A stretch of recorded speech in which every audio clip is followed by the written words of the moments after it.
the ground rules and exchanging the batting order slips. And for the starting lineups and batting orders for tonight's game, let's check in with Ralph Kiner. Well, a new lineup for the New York Mets, something they have not tried before. It's going to be Don Hahn playing center field, leading off. Batting second, the shortstop, Bud Harrelson. Batting third in right field, Tommy Agee. Batting fourth at first base, Don Clendenin. Batting fifth in left field, Cleon Jones. Batting sixth and playing third base, Bob Aspromonte. Batting seventh, the catcher, Jerry Grody. Batting eighth and playing second base, Tim Foley. And the pitcher, Tom Seaver, batting ninth. For the Braves, Felix Meehan will lead off. He'll be at second base. Batting second in left field, the National League leading batter, Ralph Garr.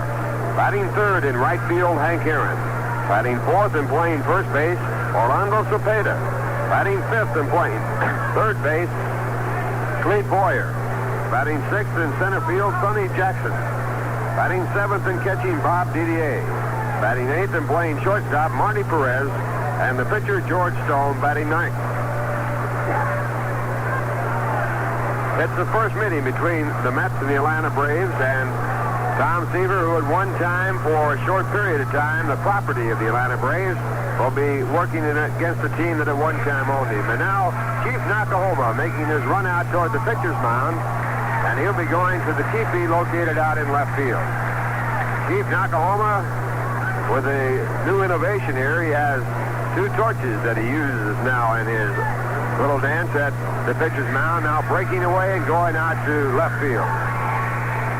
The umpires for this game will be Tom Gorman calling the balls and strikes. At first base, Chris Pelagudis. At second, Doug Harvey. And the umpire at third, Jerry Dale.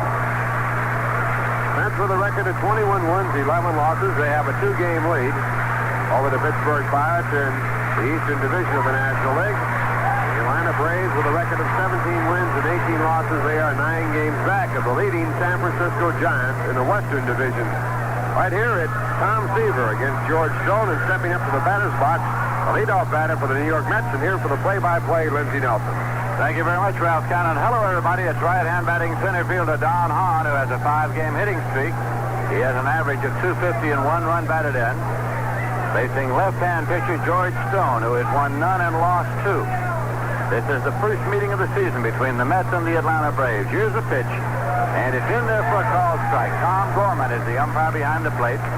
Coaching at third for the New York Mets is Eddie Yost, and around at first, Yogi Berra. Bud Harrelson is waiting on deck. 24-year-old George Stone with the pitch swung on and hit in the air to the right side. At first base, Orlando Cepeda is waiting, and he makes the play. So Hahn has popped out, and Bud Harrelson's coming up. Hitting .331. He is the number 10 batter in the National League. He has 10 runs batted in. The Mets starting a lineup of 9 right-hand batters against left-hander George Stone.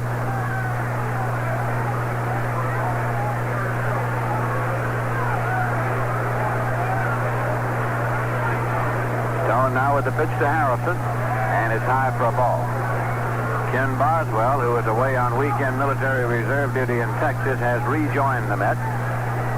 He is here in uniform, did not start because there's a left-hander out there. Here's the pitch, low for a ball.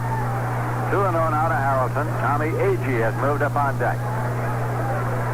As Ralph Canner explained, manager Gil Hodges dropped Ken Singleton out of his right-hand batting order and inserted both Hahn and Agee, moving Agee to right field. Here's the pitch that's high. 3-0 to Bud Harrelson.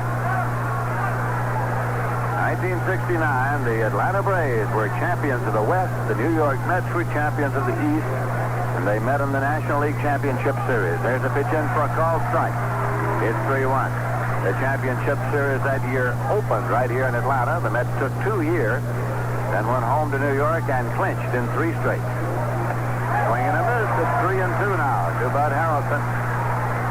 An infield for Atlanta of Orlando Cepeda at first, Felix Millan at second, Marty Perez at short, and Clete Boyer around at third. Ralph Garr in left field, Sonny Jackson in center, and Henry Aaron in right. Here's a payoff pitch. In there for a call strike, 3 Espinese. First strikeout for George Stone. 2 Mets away, and Tommy Agee's coming up. Agee against left-handers this year is batted .417. Overall, he's hitting .299 for the year with 3 homers and 14 runs batted in. Batting number 3 in the batting order here tonight.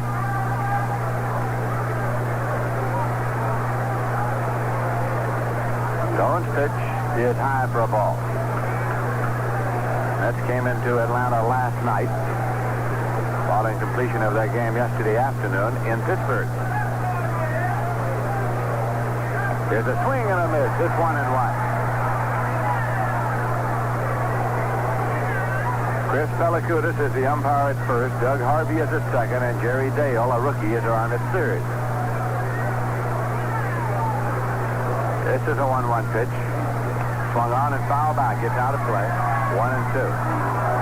Yesterday, the Mets lost to the Pirates, and the Atlanta Braves lost to the Phillies. The Braves right now are tied with the Los Angeles Dodgers in second place in the Western Division of the National League. Jointly, they trail the division-leading San Francisco Giants by 9 games. 1-2 pitch. Swung on and felled it into left with a curveball.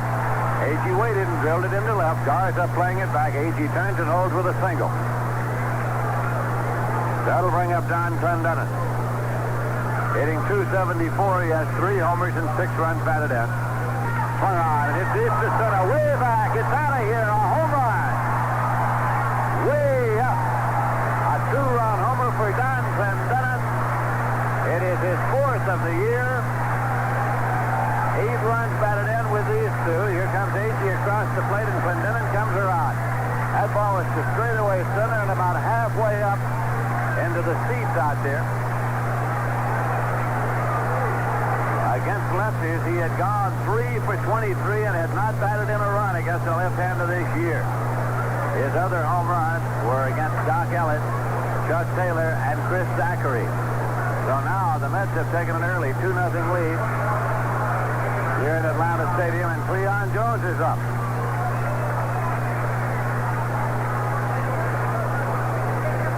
He has a 6-game hitting streak going. He's hitting .276, 4 homers and 17 runs batted in, and he watches a called strike right down the pipe.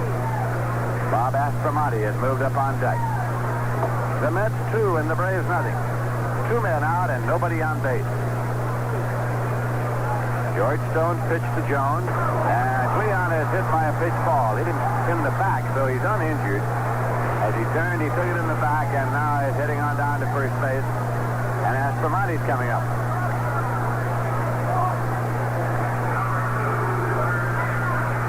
Bob Aspromonte is hitting .261. He has 3 homers and 16 runs batted in. Spent the last 2 seasons with the Atlanta Braves. Came to the Mets last December from the Atlanta Braves in exchange for pitcher Ron Herbel, whom the Mets had acquired late last year from San Diego. Jones leads at first. Cepeda holds against him. Pitch to Aspromonte comes in high for a ball. Jerry Grody moves up on deck for the Mets. We'll be broadcasting and televising tomorrow night from Atlanta, and we'll be on the air at 8 p.m. New York time. Here's the 1-0 delivery. Breaks in there for a called strike. It's 1-1 to Aspromonte.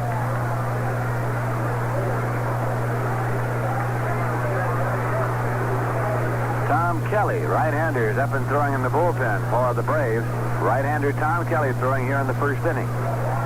Here's a 1-1 pitch to Aspromonte. Swinging a ground ball up the middle for a base hit. Jones around second on his way to third. Sonny Jackson up with the ball, plays it back. Jones standing at third. And Aspromonte has drilled a single on the ground up the middle. Runners at first and third with 2 men out, and Jerry Grody coming up. Grody's hitting .337. He has 1 homer and 9 runs batted in. As you know, the Atlanta Braves are without the services of Rico Carty, who injured a knee in winter baseball in a collision with Matty Alou.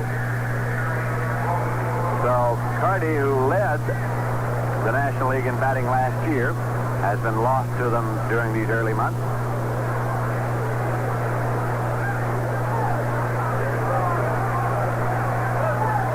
Right-hand batter Jerry Grody in and waiting now. George Stone leans forward to take his side from catcher Bob Didier. Pitch is high for a ball. The number 8 man in the Met order, Tim Foley, is on deck. Leon Jones, the runner at third, and Bob Aspromonte, the runner at first. The Mets lead 2-0.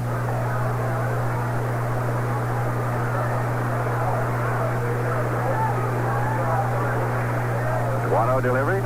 Hit on the ground, a high chopper toward short. Perez has it at the bag for the fourth that retires the side. Perez took the ball a step away and kicked the bag for the fourth.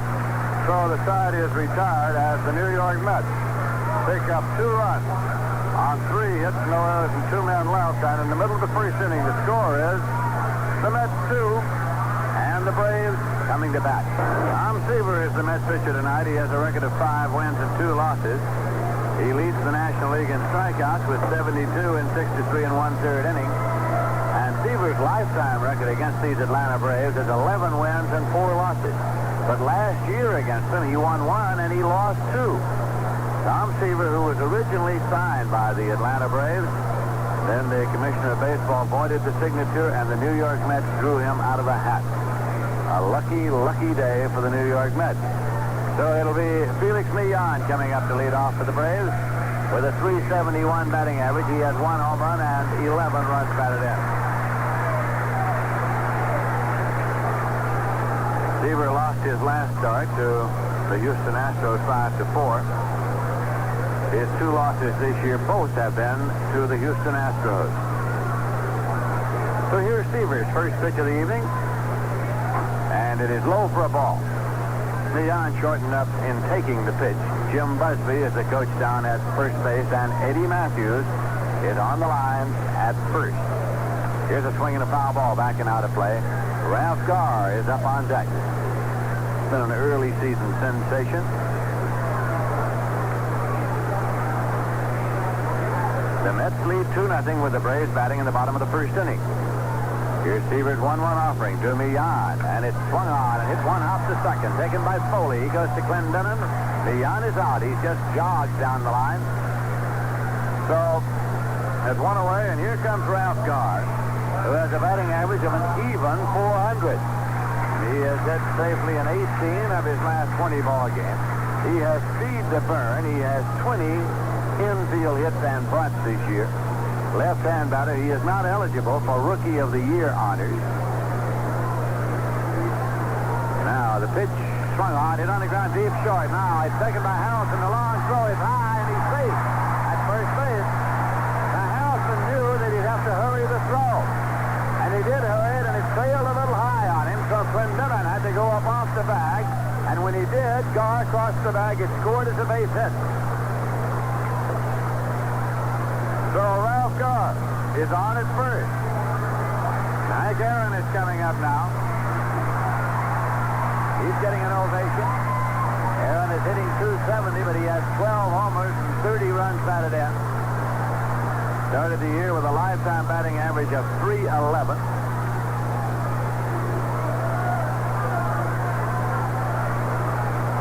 The number 44 on his back. Clendenon holds against Garr.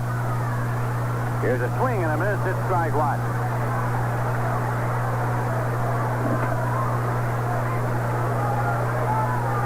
Aaron was the 3rd man in the history of the game to pass the 600 mark in home runs.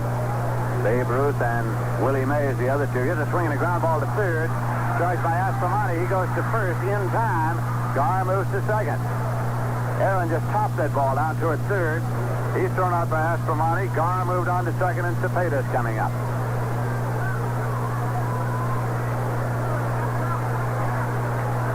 In the National League, the Philadelphia Phillies are at Cincinnati tonight. That's Jim Bunning, 1-6 for the Phils. Jim Merritt, the left-hander, 0-4 for Cincinnati.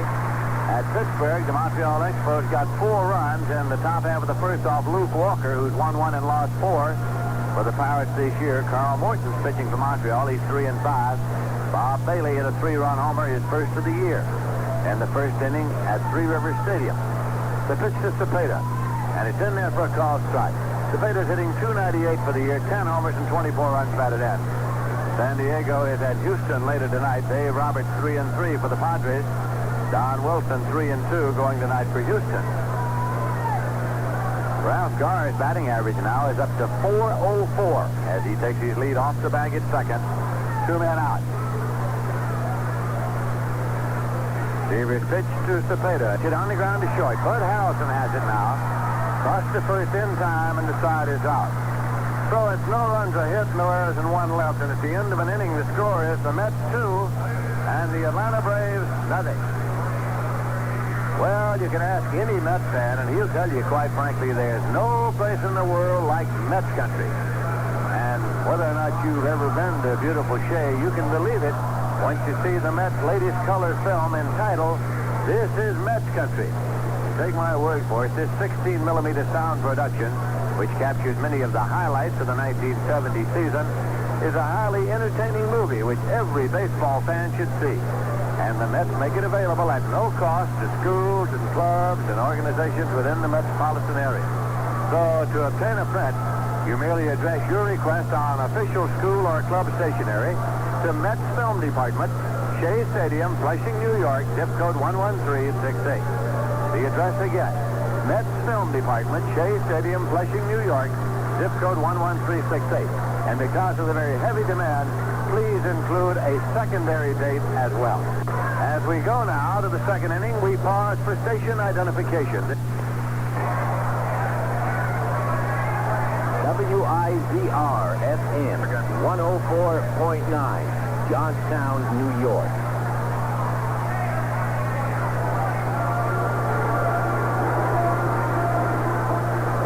It'll be Tim Foley now up to lead off for the Mets, facing left-handed George Stone. Foley up for his first time as the number 8 man in the Met order with a batting average of .273. 20-year-old Tim Foley has 9 runs batted in.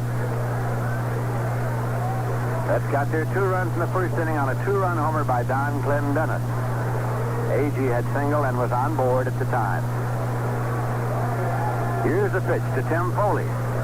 Breaks low for a ball as Tom Seaver has moved out on deck.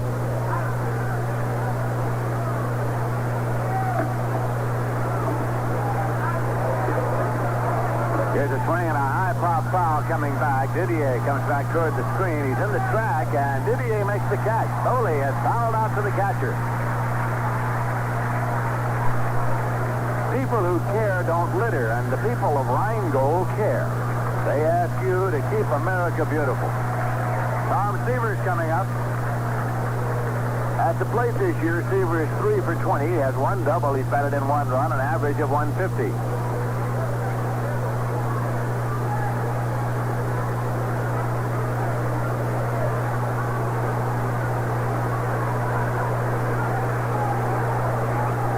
George Stone into the motion. Here's a swing and a one-hopper on by second baseman Millan into center field, and Seaver's on at first. It is a base hit. Sonny Jackson returns it. Millan was about a step deep on the outfield grass, and he stabbed for the ball with a backhand move, and it went on by him for a base hit.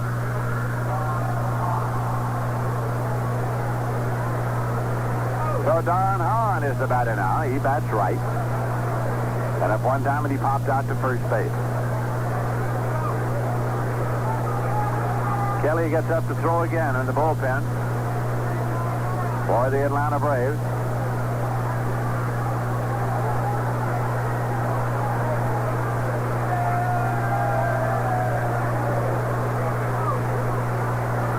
Seaver takes his lead, strolling off the bag at first. Pitch to Hahn, in there for a called strike. We're in the top of the second inning.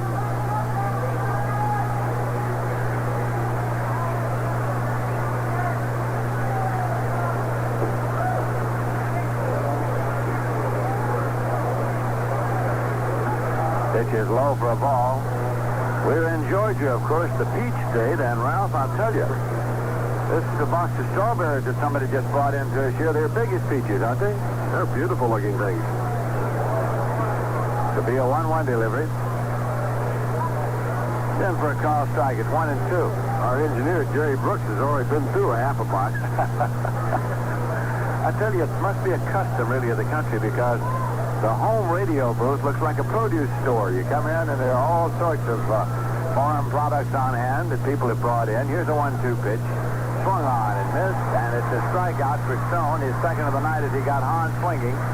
Seaver holds it first, and Bud Harrelson's coming up. Miles has been up one time. He was called out on strike. Switch hitter batting right as the Mets have 9 right-hand batters facing left-hander Stone. Here's a swing and a drive deep to left. Going back is Ralph Garr. He is back in the warning track and makes the catch. So the side is retired as Bud Harrelson sent Garr back to the track and left. It's no runs, a hit, no errors, and 1 left. And in the middle of the second inning, the score is the Mets 2 and the Braves nothing. Seaver was on base at the end of the inning, so he's still taking his warm-up pitches here. On a warm, beautiful evening in Atlanta, Georgia.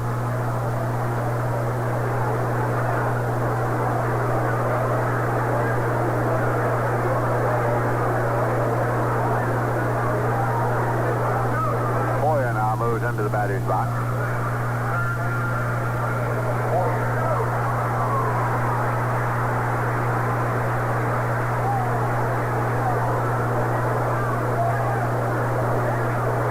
Takes a sign from Jerry Grote. His first pitch in the bottom of the second. Breaks low and away, and it's ball 1.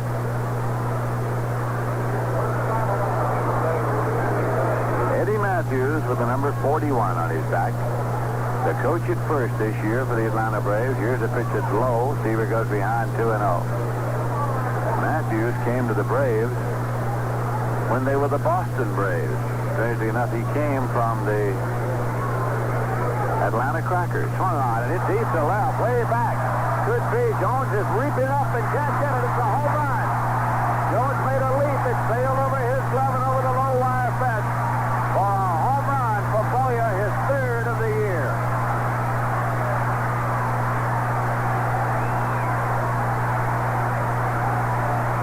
So Clete Boyer has hit one out, a line drive. Jones scampered back across the track at the fence. He went way up thinking he might be able to flag it. But it cleared his glove by inches across the low wire fence for a home run. Now that brings up Sonny Jackson, the center fielder, hitting .290 with 5 runs batted in. The left-hand batter, former shortstop. That pitch is in for a call strike to Jackson.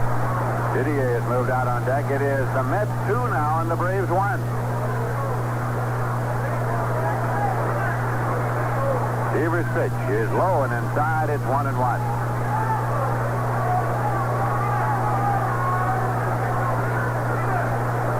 Jackson has good speed.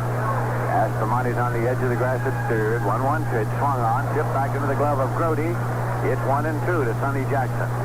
Came to the Atlanta Braves from the Houston Astros. It was one year when Sonny Jackson and Joe Morgan teamed up as a fine double play combination for the Astros. Here's a pitch high and tight. 2-2 now.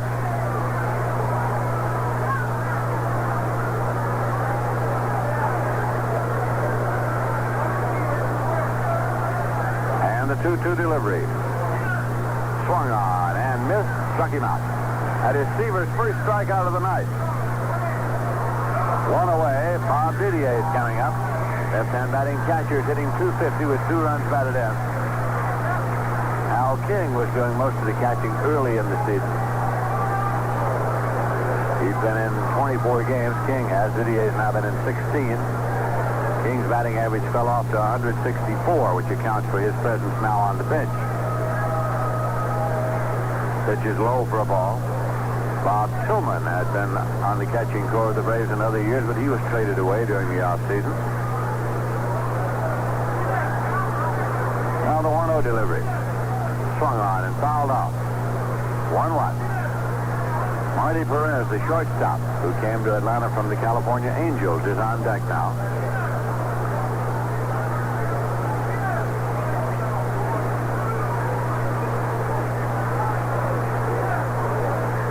Delivery. Swung on and hit deep to right. It's way back there. Agee goes to the edge of the warning track and makes the catch. He retreated a step or two into the warning track in right to grab the long fly ball off the bat of Didier. Now Marty Perez, the shortstop, coming up. He's hitting .192. He has 3 runs batted in.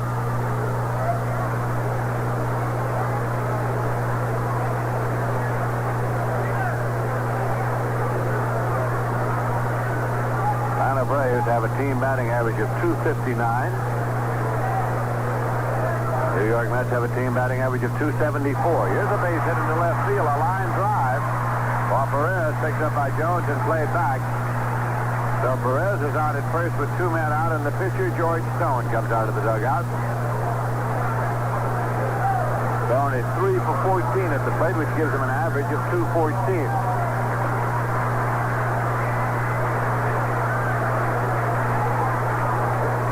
Nakahama is still pacing out in front of the entrance to his teepee beyond the left field fence, having been aroused by the home run hit out there by Clete Boyer.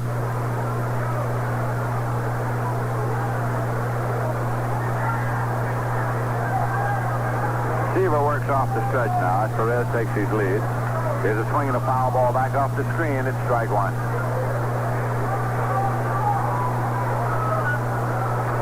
Mets will be here tomorrow night, and then they move up to Philadelphia for a pair. It'll be the Mets' first look at the new Veterans Stadium in Philadelphia. Breaking pitch hit on the ground to first, fielded by Clendenon, who has a little trouble finding it, has it up in his arms and jogs to the bag in time for the putout. So he makes it unassisted. 1 run on 2 hits, no errors, and 1 left. And at the end of 2 full innings of play, the score is the Mets 2 and the Braves 1. We're going now to the top of the third. The Mets coming up as they lead by a score of 2-1. And now for the play-by-play, Bob Murphy. All right, Ralph, Tommy Agee will hit against the left-hander George Stone in the top of the third. Agee with 2 outs and nobody on in the first inning, single to left. Came around to score on a tremendous home run to center field by Don Clendenon. So Tommy 1 for 1. Agee hitting .306. Now the tall left-hander winds. The pitch to Tommy, swung on it, missed, strike 1. With Tommy Agee, Don Clendenon, and Leon Jones hitting back-to-back in the middle of the batting order. The Mets have a lot of power. Agee, normally the leadoff batter, with Buddy Harrelson hitting second. And George Stone delivers a high fly, hit deep to right, down the line, was safe there. It is going foul into the corner. Well hit, beyond the reach of Henry Aaron. Ralph, that wasn't fouled by very much. It landed in the ballpark, which means it couldn't be fouled by very much. I'd have to guess it was foul about 5 feet. Agee putting that ball right out of the corner. But just a long strike. This is such a great hitter's ballpark. Joe Torre felt this ballpark hurt him because he said it made him too home run conscious.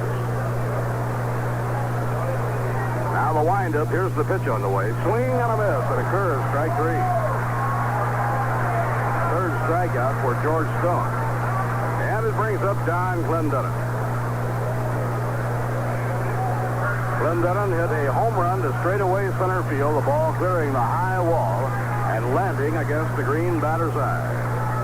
For Don, his 4th home run of the year. He shares the club lead now with Leon Jones. Now Stone out of his windup. Here's the pitch on the way. Fastball over the inside corner, a call strike. After a very good start last year, Stone won 6, lost only 1 in the beginning. He wound up 11-11. Fouled into the dirt. And a 2-strike count on Don Clendenon. We've had 2 birthdays of the coaching staff of very recent days. Yogi Berra celebrating a birthday, and yesterday was Rube Walker's birthday. Eddie Yost had the best line. He said, "I don't care if we win or lose so much on your birthdays, but I sure want to play and win on my birthday." Somebody said, "When's your birthday, Eddie?" October 13th. And the pitch on the way. Long drive hit to right center by Clendenon. It'll be in the gap for a base hit. It is up against the wall, being picked up by Aaron, thrown in a double to right center for Don Clendenon. Well, that looks like the Don Clendenon of last year against left-hand pitching. He just tore up left-hand pitching all last season and the year before when he came to New York. This year, Clendenon had been in a batting slump and had not been hitting the left-handers. Coming into the game tonight, his average was something like 134 against southpaws. And for the 3rd inning in a row, Tom Kelly will start warming up.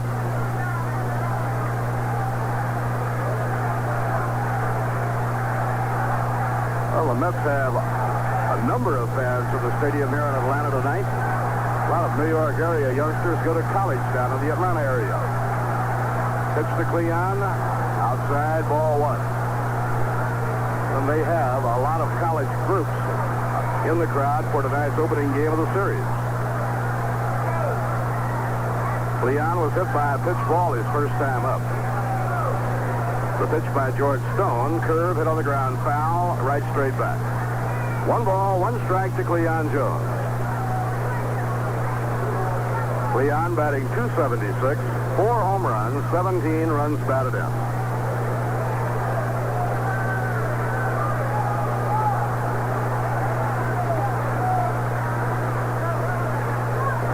Clendenon leading off second, 1 down. And a high foul ball wafted out of play behind the right field line and back into the crowd. Well, we understand it was a beautiful day in New York. It certainly has been a beautiful day in Atlanta. The good baseball weather is here now.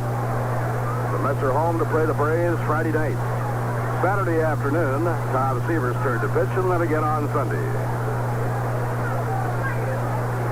High outside, 2-2 to Cleon Jones. George Stone, 24-year-old left-hander from Ruston, Louisiana. He stands 6'3", weighs 195. Pitch to Cleon in the dirt on a breaking ball. That runs the count full now, 3-2.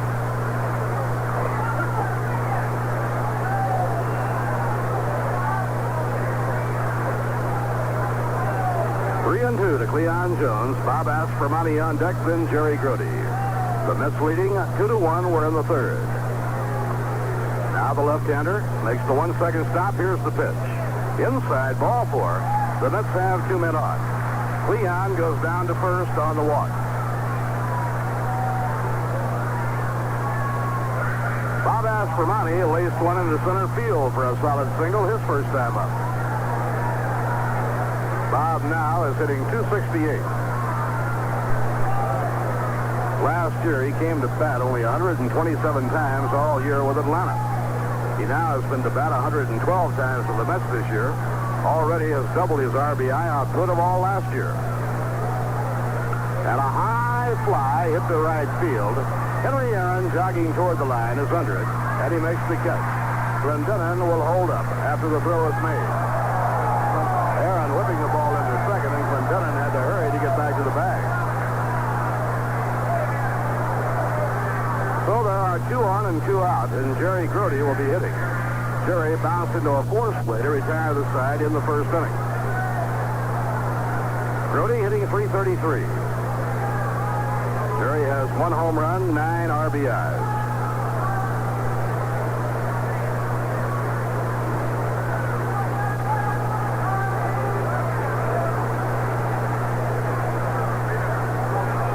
Jim Foley comes out in the on-deck circle. Left-hander George Stone's pitch. He is hit in the air, a pop fly into short right center. Coming in to Sonny Jackson, and he has it. The center fielder makes the catch, the side is up. No runs, 1 hit, a double by Clendenon, no errors, and 2 were left on. At the end of 2.5 innings, the New York Mets 2, the Atlanta Braves 1. In Cincinnati, at the end of 3.5, Philadelphia 1, Cincinnati nothing. Jim Budding pitching for Philadelphia, and Jim Merritt 0-4 pitching for Cincinnati. Montreal now leading Pittsburgh 5-0 after 2.5. Carl Morton against Luke Walker, a big blow, a 3-run homer by Bob Bailey in the first. San Diego nothing, Houston nothing. They're playing in the second. Dave Roberts against Don Wilson. Felix Millan leading off against Tom Seaver in the last of the third, and Felix third in the league in batting, hitting .368. And a breaking ball on the outside corner, strike 1 call. Millan is that all-around ball player. He does everything, does it very well. He chokes up about as far on a bat as anybody you've seen. Hits out of a crouch, ground ball hammered to shortstop. Harrelson reaching it, now the throw. He's out, 1 down.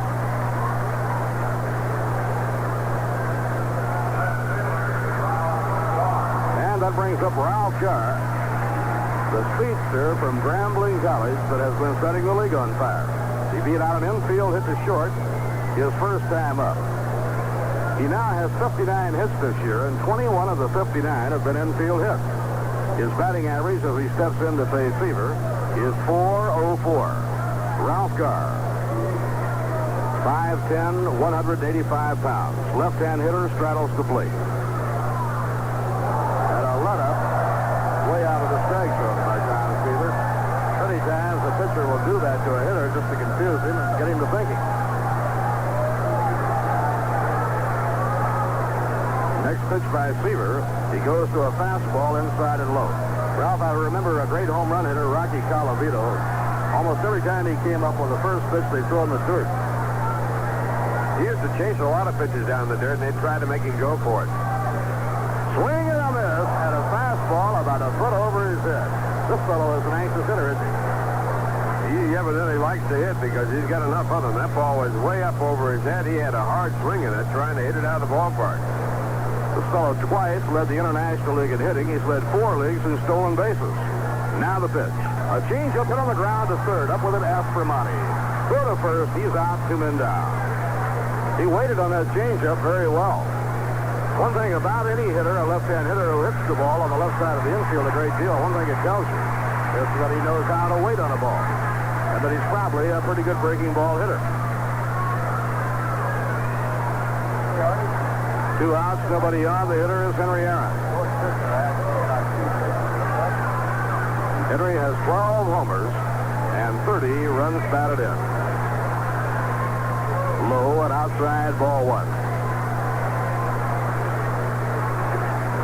Henry Aaron and Tom Seaver have such great admiration for the other's ability. And the pitch thrown, a towering pop fly to center field. Don Hahn jogging in, standing under it waiting now. And he makes the catch, the side is out. Strong inning by Tom Seaver. No runs, no hits, no errors, and none left. So, at the end of 3 in Atlanta, the New York Mets 2, the Atlanta Braves 1.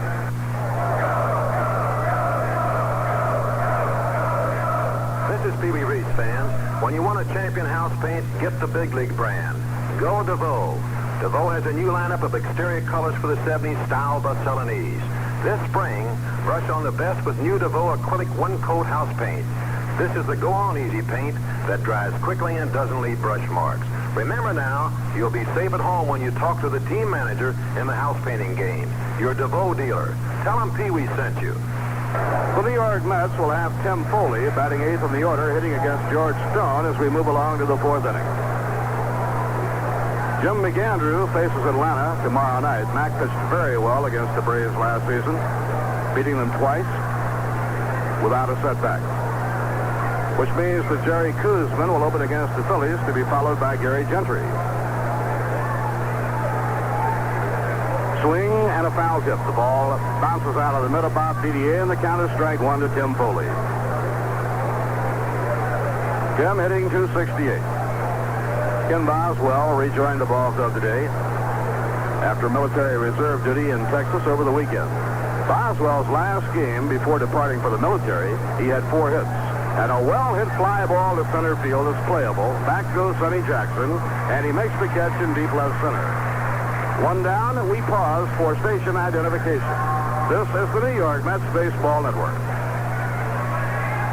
WIZR-FM 104.9, Johnstown, New York.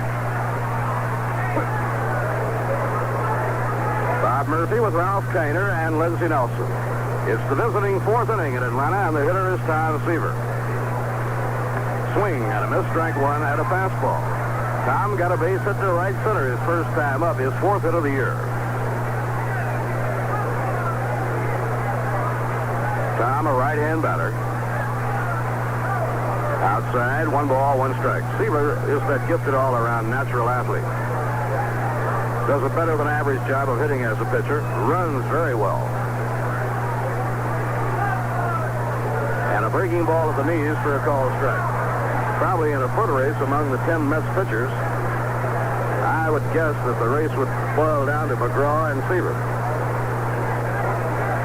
The 1-2 delivery, swing and a miss on a changeup curve.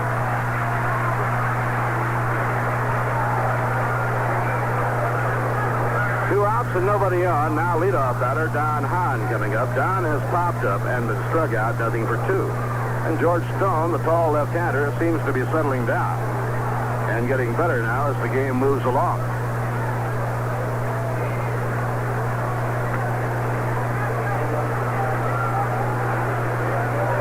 Braves have been a little short on pitching this year, but they are long on hitting. It takes good pitching to hold them in check. Don Hahn, right-hand batter. And a foul laced off to the right, up into the crowd, and out of play.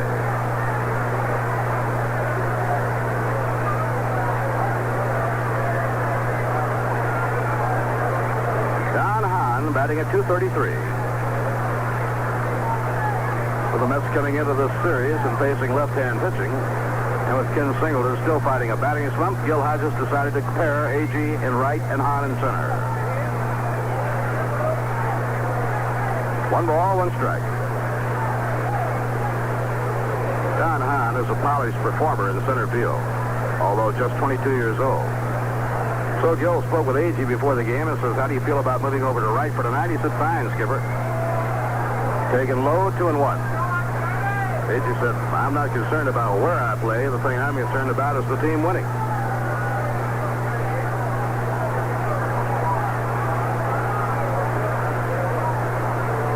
Now Stone has his sign from DDA, and the pitch to Hahn is a beauty on the inside corner. It's 2-2.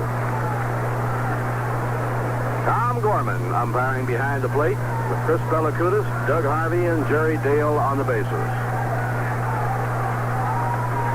He holds up, and it's outside, ball 3, 3-2. You know, a sacrifice like that by Tommy Agee does not sound like much, but when you consider that if he were trying to make the All-Star team, he would have to compete with Hank Aaron in right field. Very good point, Ralph. Now, foul tip, no play. It's quite a sacrifice the more you think about it.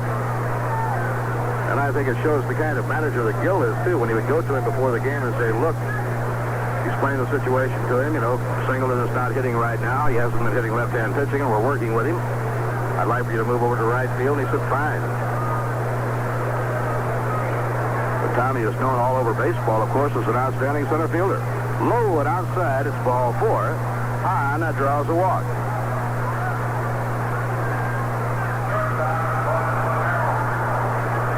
That's the second walk by George Stone. The other was intentional to Cleon Jones, and it brings up Buddy Harrelson.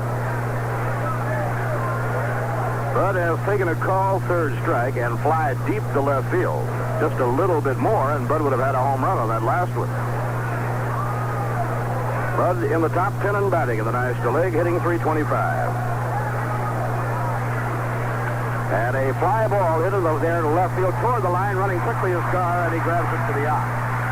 Actually, more of a line drive than a fly ball. It was well hit again by Bud Harrelson, and Gar streaked toward the left field line to get it. No runs, no hits, no errors, and 1 left. At the end of 3.5 innings, the New York Mets 2 and the Atlanta Braves 1. In the last of the 4th inning at Washington at D.C. Stadium tonight, a very unusual thing. The Senators' Tom McCraw hit a high pop fly in the shallow center field. Shortstop Jack Heidemann went after it, so did Veda Pinson, and so did John Lowenstein, outfielders. The 3 of them collided, and while they were all motionless on the ground, McCraw circled the bases with a home run. And all 3 had to leave the ballgame. Orlando Cepeda fouls the curveball off strike 1. Heidemann and Lowenstein left the field on a stretcher. Veda Pinson left under his own power. He certainly hopes none is seriously hurt. Now the windup by Seaver, the pitch to Cepeda, foul back to the screen, no play. Orlando bounced to short, his first time up. Cepeda hitting .296, 10 home runs, 24 runs batted in. In comes the pitch by Seaver, strike 3 called, a fastball on the outside corner. For Don Seaver, his second strikeout. In the American League at Yankee Stadium tonight, the Yankees lead the Orioles 3-1 after 3.5. Pat Dobson pitching against Mel Stottlemyre. Roy White, a 2-run homer. For Roy, his 7th of the year. And at Fenway, the Tigers 2 and the Red Sox 1 after 4 1/2. Dean Chance pitching against Ray Culp. The Tigers is 7th of the year. And at Fenway, the Tigers 2 and the Red Sox 1 after 4 1/2. Dean Chance pitching against Ray Culp. The Tigers' Willie Horton hit a home run with a man on, his 7th of the year. And in the game we were talking about is Cleveland 4, Washington 1 after 4 1/2. Clete Boyer fouls it back to the screen, strike one. Clete Boyer lined one over the left field fence for a home run his first time up. For Clete, his 3rd homer of the year and his 9th RBI.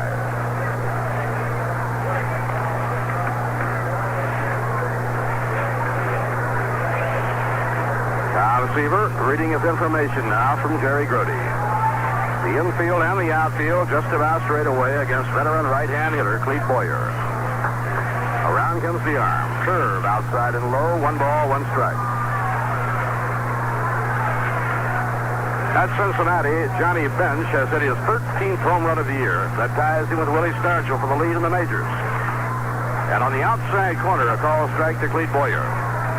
The Phillies and the Reds tied 1-1 at the end of 4, bunting against Merritt. Montreal 5, Pittsburgh 2 at the end of 3. Off the outside corner, a breaking pitch. It's 2-2. Houston 1, San Diego 0 at the end of 2. Dave Roberts against Don Wilson. Tom Seaver with a 2-2 count on Clete Boyer.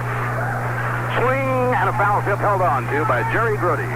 3rd strikeout for Tom Seaver.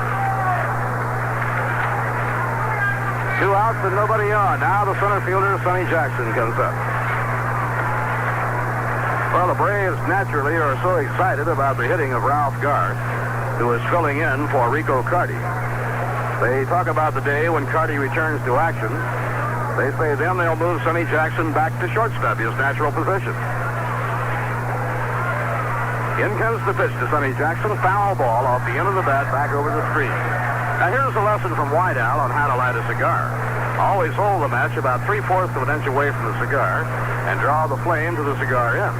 Then it burns evenly and is the start of a good smoking White Owl.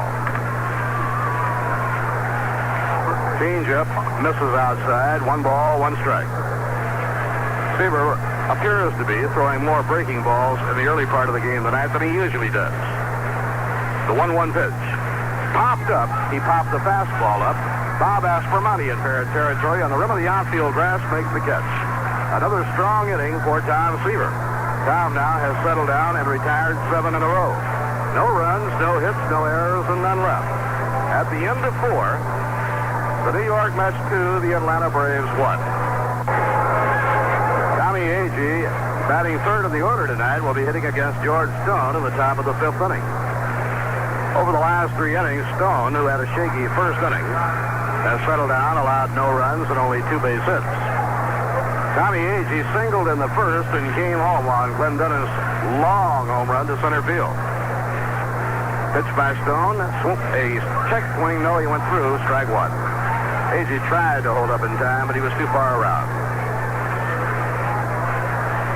Don Clendenon on deck, and then Cleon Jones. All 3 with good power. And a ground ball taken by the pitcher, Stone. What a play. He throws to Cepeda, 1 out. I don't know how he ever got that glove up over his head quick enough to flag down that hard-hit ground ball. A little self-defense there, I think, Bob. He was just in a reflex to protect himself and found the ball in the glove. He just took a look and saw that little white pearl nestled in the pocket of the glove and said, well, how about that? Now Don Clendenon, and Klink has a long home run to center field. Must have gone a good 440 or 450 feet, and he doubled his second time up. Swing and a bounce foul back toward the dugout of the Mets. It helps you in this ballpark if your first baseman and your third baseman defensively can run. There's a lot of room in foul territory. Not so much from home plate to the backstop. Next pitch on the way. Look out. High and inside. 1 ball and 1 strike. So Clendenon gets out of the batter's box for a moment. George Stone trying to keep Clendenin loose because Clendenin, his first 2 times up, has hit a home run and a double. The 1-1 delivery. Swing out of this. He changed up. And the count is 1 ball and 2 strikes.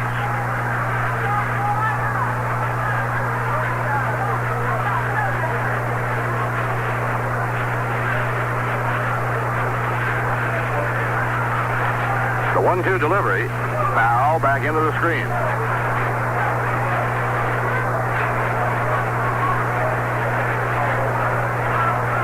I would imagine the way Gill's rotation has been going that it would be probably Ryan, Seaver, and Koosman against the Braves this weekend at Shea. The 1-2 pitch. Change up, slow ground ball. Hit down to third. Clete Boyer snags it across to Cepeda, and Clendenin is out. Well, he threw him a lot of off-speed stuff this time, and he got him out.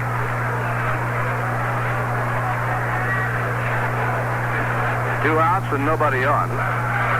Cleon Jones batting for the 3rd time. Cleon was hit by a pitch ball the first trip, and then given an intentional walk his 2nd time up. The Mets 2 and the Braves 1. New York 2 runs on 5 hits. Atlanta 1 run on 3 hits.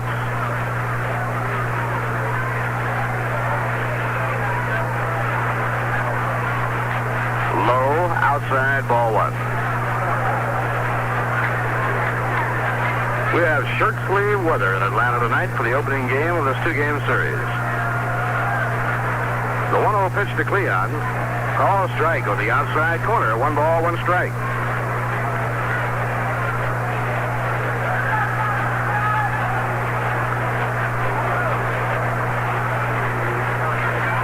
That's tonight, hoping to keep their record clean against left-handers. So far this year, against left-handers, they've won 6, lost none.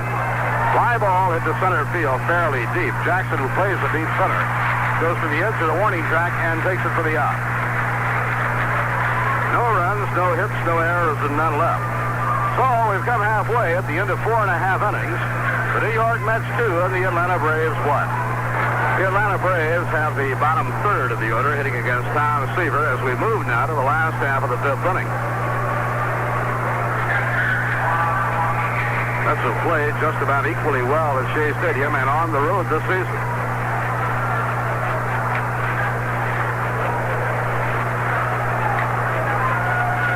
Pitch to a left-hand hitter, socked on a line into right field. A base hit by DDA, leading off the last of the 5th inning. Acey throws the ball into Clendenin. But DDA is standing right on the base.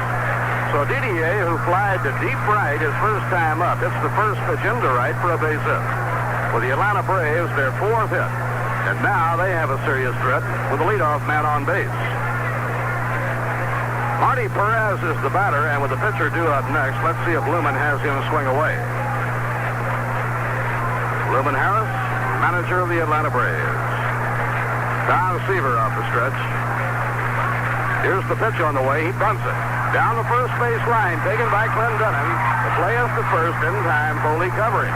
But a good bunt by Marty Perez down the first base line to move DDA, representing the tying run, into scoring position. Behind George Stone, the Atlanta Braves have a strong hitter in Felix Milla on the leadoff batter. They don't have a bad hitter in George Stone. He swings a good bat. And that's one of the reasons why they did bunt for him, because he does take a good swing. George Stone.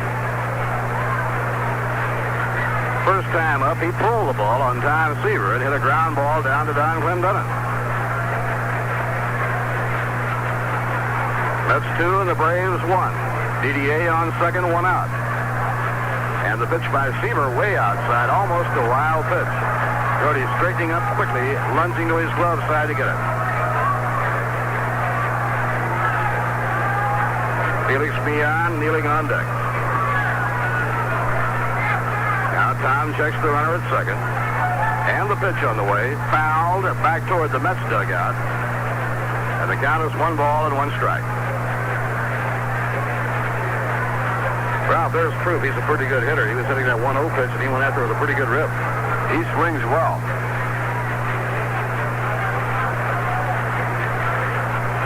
Stone standing close to the plate, left-hand batter. Now the pitch by Tom Seaver. Hit in the air to left center. Well hit. Cleon cutting over. He's got it. Halfway, DDA, and he goes back to second. The ball jumped off of the bat. Actually did not carry as deep as I thought it would. And Cleon cut quickly over into left center and took it. Now there are two away, and Felix Millan is coming up. Millan batting at .366. Number 3 hitter in the National League. 1 home run, 11 RBIs. Millan is a right-hand batter who chokes way up on the bat and hits out of the crouch. He'll sting the ball to all fields. He'll hit the ball from line to line. And the pitch to him. Good fastball over the outside corner. Strike 1.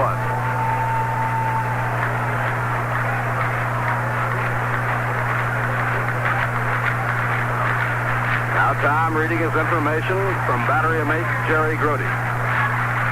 Buddy Harrelson has stride toward the middle of the diamond. Seaver checks DDA. Here's the pitch. Outside and high. 1 ball, 1 strike. Mets 2 and the Braves 1. We're at the bottom half of the 5th inning.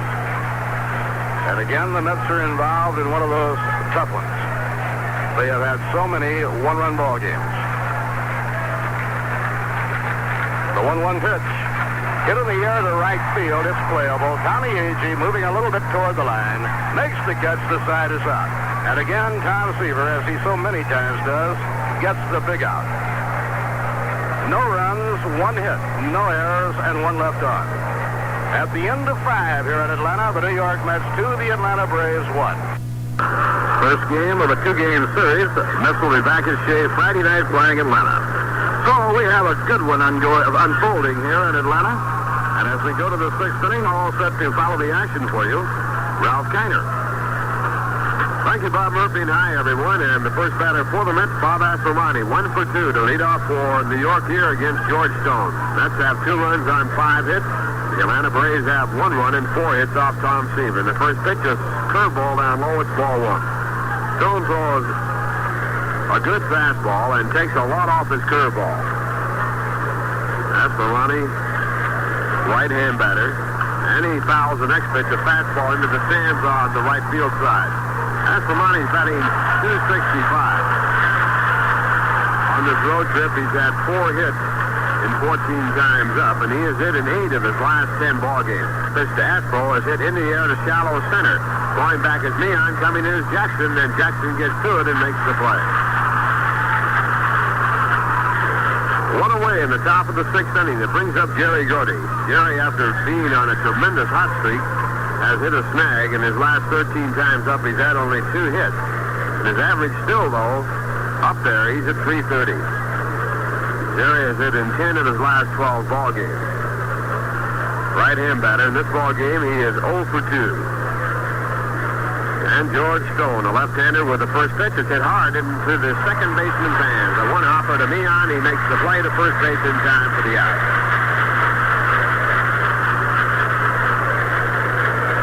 So 2 quick outs, and it brings up Tim Foley. Tim is 0 for 2.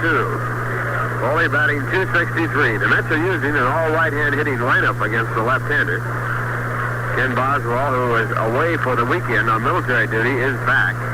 But Foley, with the left-hander going, is playing at second base. First pitch to Foley. Grounded foul to Eddie Yost. It's strike 1.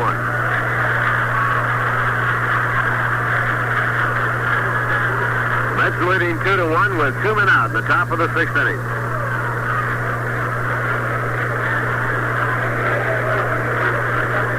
And Stone with the 1 strike delivery. Change up and swung on and missed. And Foley fooled badly.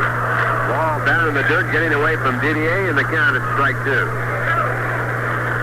Foley has driven in 9 runs in 19 ball games. He's had 7 two-base hits and 2 triples with no home runs. And at 2 strikes, the pitch to Foley, swing at a fastball and strike 3. So Foley is struck out.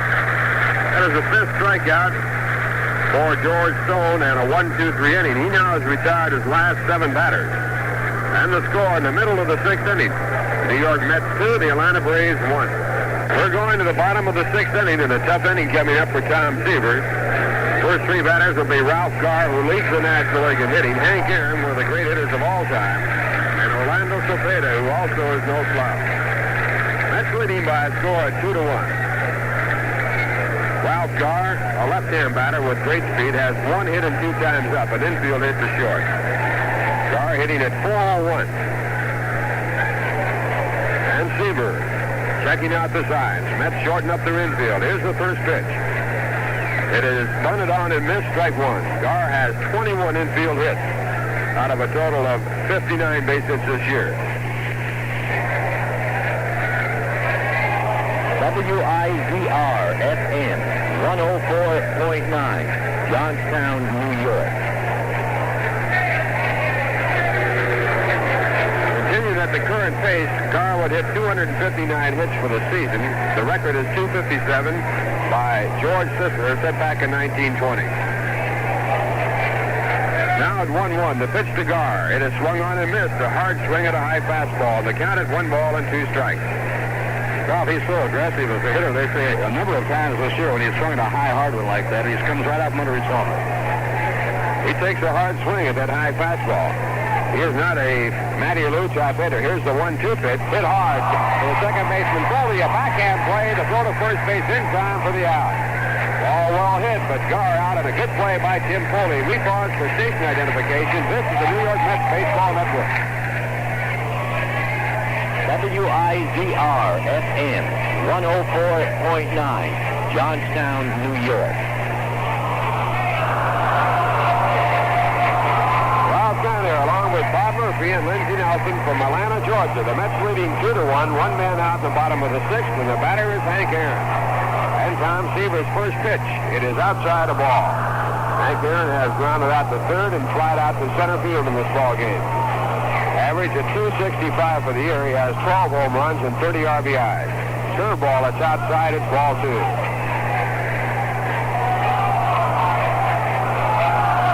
Ball thrown back to Seaver was dropped. So the crowd getting some reaction out of that as he goes to pick it up off the mound.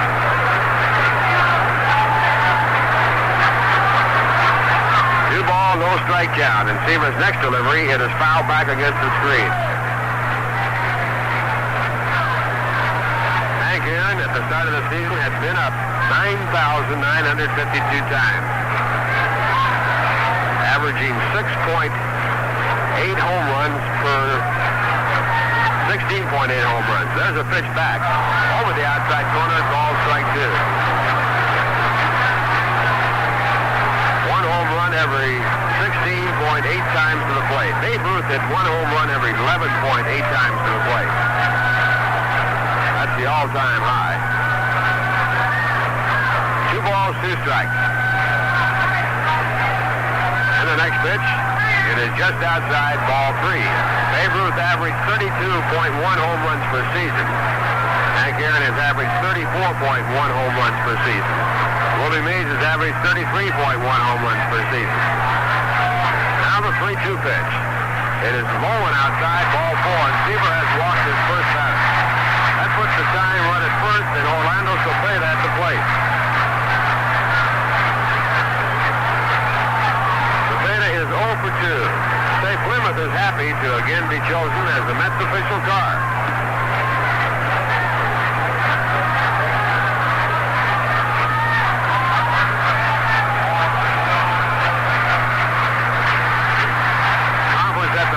Jerry Grody talked momentarily with Tom Seaver. Now he comes back behind home plate. Garr, after being thrown out by Tim Foley, the second baseman, has dropped down to .399 for his league-leading average in the National League. Orlando Cepeda batting .294 for the year. 10 home runs, 24 RBIs. And Seaver with a runner at first. And the first pitch does not come off as he backs off the picking rubber, and Aaron goes back to first, no throw. Now Seaver sets up again. Here's the pitch. There's a fastball inside, ball 1. Cepeda has grounded to short and struck out. Seaver has struck out 3 in the ballgame. Now he sets up again. And the pitch. Line to the second baseman, Foley. Aaron going back to the bag with his natural great reaction, so no play at first base. Right at Tim Foley, but Aaron never did break towards second. He saw the ball was going to be at Foley and went back to first base. So a line drive out, turned in by Tim Foley, and it brings up Clete Boyer. He has accounted for the only run that the Atlanta Braves have. He homered in the second, his third of the year. Boyer hitting 186 for the season. Mets leading 2-1. Hank Aaron on at first. And the pitch. Curveball, grounded foul, strike one.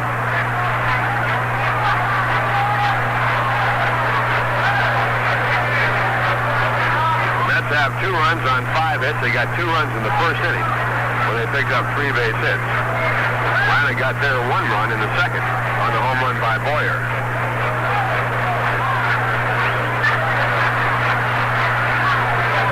Now Seaver waiting for Boyer to get set in the batter's box.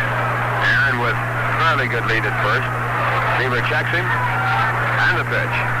It is down low, and the count 1 ball and 1 strike. The end of 5 1/2 innings. Philadelphia 2, Cincinnati 1. Jim Bunning against Jim Merritt. Bench and Bunning home run. Bunning's home run giving him the lead 2-1. Bench picking up his 13th. And it's 1-1. Seaver to the plate. Aaron's running. The pitch is grounded out towards shortstop. Taken there by Foley to throw the first base to Zimmerberg. And then it drops the ball. And all the runners move up. Jim Foley cutting across in front of Harrelson on the shortstop side. Fields the ball with Harrelson running back of him, and then had a difficult throw to first base and threw it into third. It'll be an error against Foley, and the tying run moves to third, and the go-ahead run moves down to second. Seaver would have been out of the inning if Harrelson had fielded the ball and gotten off a good throw, but Foley cutting across on the second base side with the runner going. He had a chance to do that, and his throw was low to Clendenin, and he couldn't handle it. That'll bring up Sonny Jackson, the center fielder.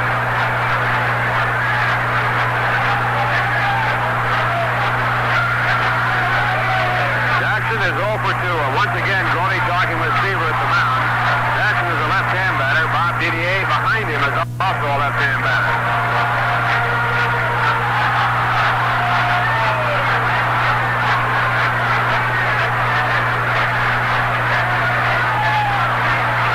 Again in a jam, and his first pitch to Sonny Jackson. Swung on and missed, strike one. Jackson was struck out his first time up, popped up the third, his second time up.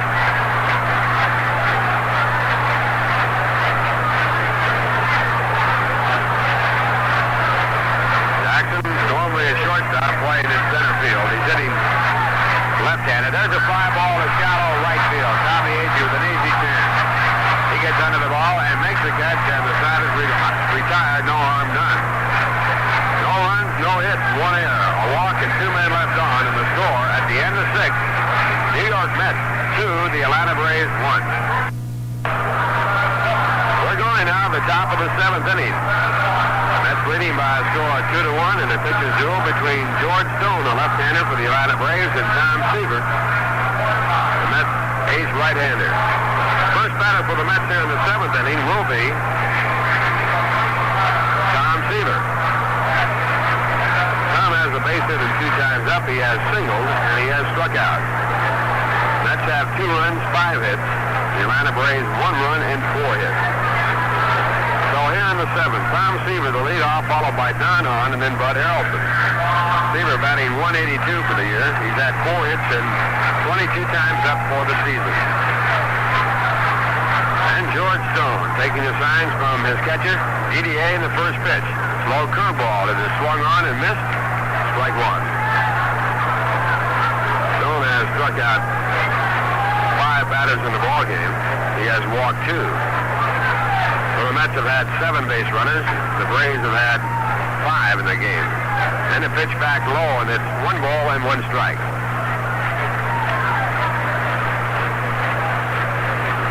In the Mets bullpen, Charlie Williams is throwing. Rookie right-hander. Next pitch to Seaver, a fastball swung on and missed. 1 ball and 2 strikes.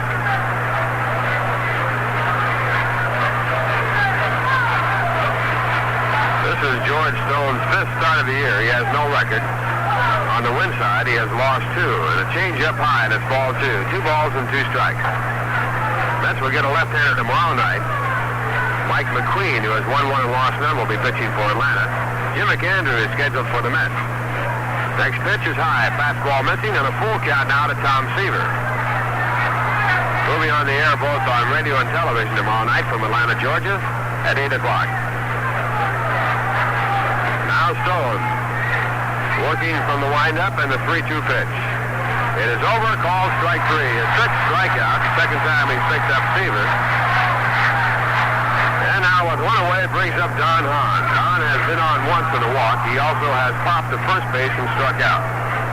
Hahn playing in center field tonight as manager Gil Hodges put Don Hahn in center with a left-hander going and put Tommy Agee in right. First time he has used that alignment. And the pitch is hit right through the middle, a base hit. So Don Hahn has hit in 6 consecutive ball games as he picks up a hit here in this ball game. Throw comes in from the center fielder Sonny Jackson, and Hahn holds it first. That'll bring up Bud Harrelson, who has hit the ball well twice, but is 0 for 3.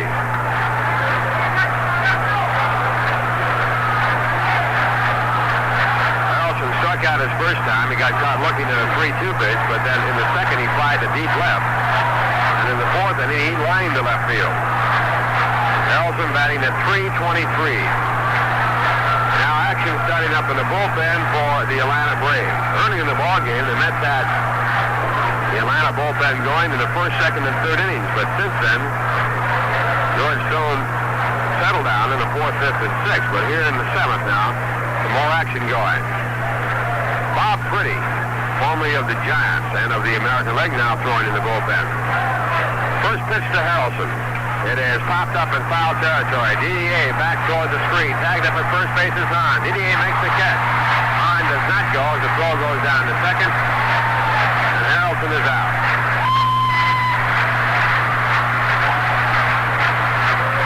That'll leave it up to Tommy Agee with 2 men away. Tommy with a base hit and 3 times up. Agee batting an even .300. That's leading 2-1. 2 men out of the 7th.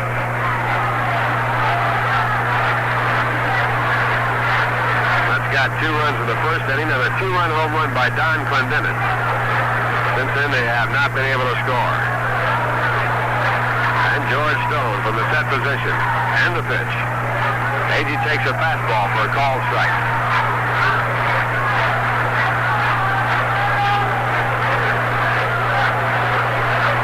This is a fine hitter's ballpark. Good background.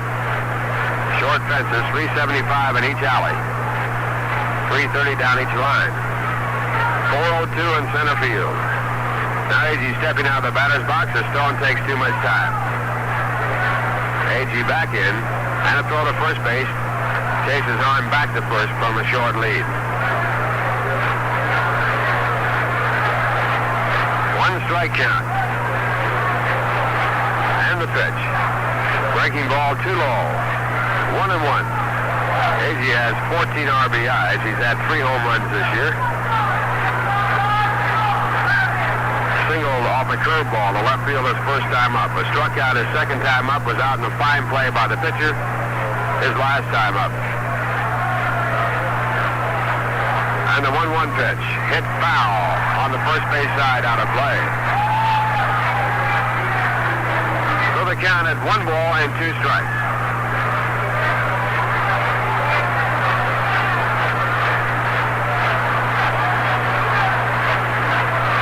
Braves, 9 games out in their division. The Mets leading by 2 games in their division. And now Stone ready, and the pitch swung on and missed. And Agee is struck out. A needless throw to first base by the catcher, DDA. After the strikeout, retires the side. That is the 7th strikeout in the ball game for George Stone. No runs, 1 hit. No errors, a man left at first, and the score in the middle of the 7th inning. New York Mets 2, the Atlanta Braves 1. Say, who has more fun than people? Groups of people when attending the Met game at Shea Stadium. More and more groups and organizations have discovered this surefire formula for a good time, which explains why an outing at Shea has become the thing to do. It's also an ideal way to entertain business clients or company employees. And the Met management takes particular pride in handling such large groups. One thing, you can be sure everyone in your party will be seated comfortably in the same area. And 2, your group consists of 100 people or more will be acknowledged on our changeable scoreboard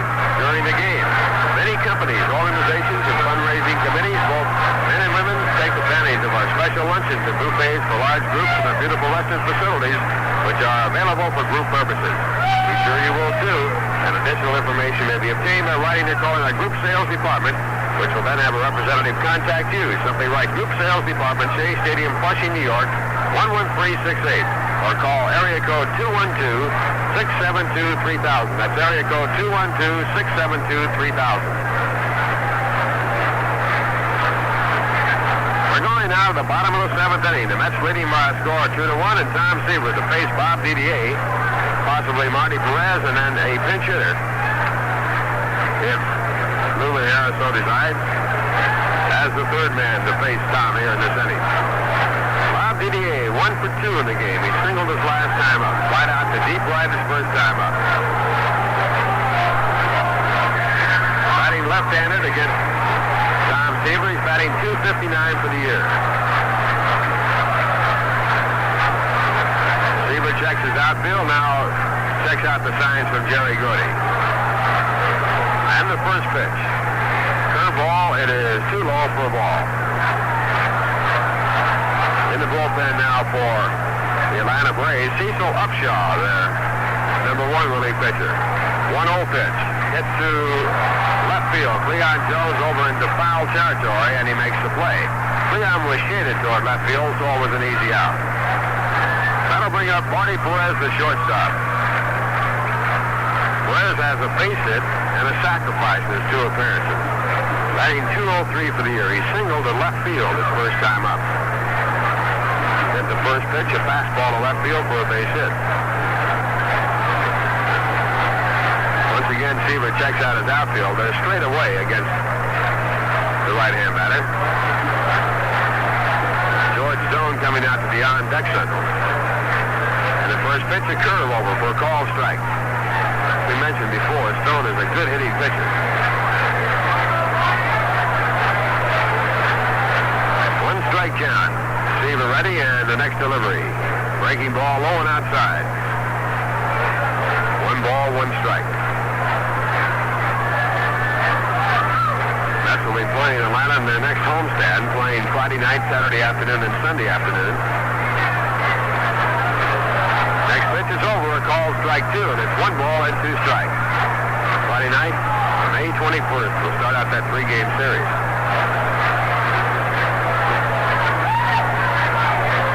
Seaver with the 1-2 pitch. Curveball, it is just high, 2-2.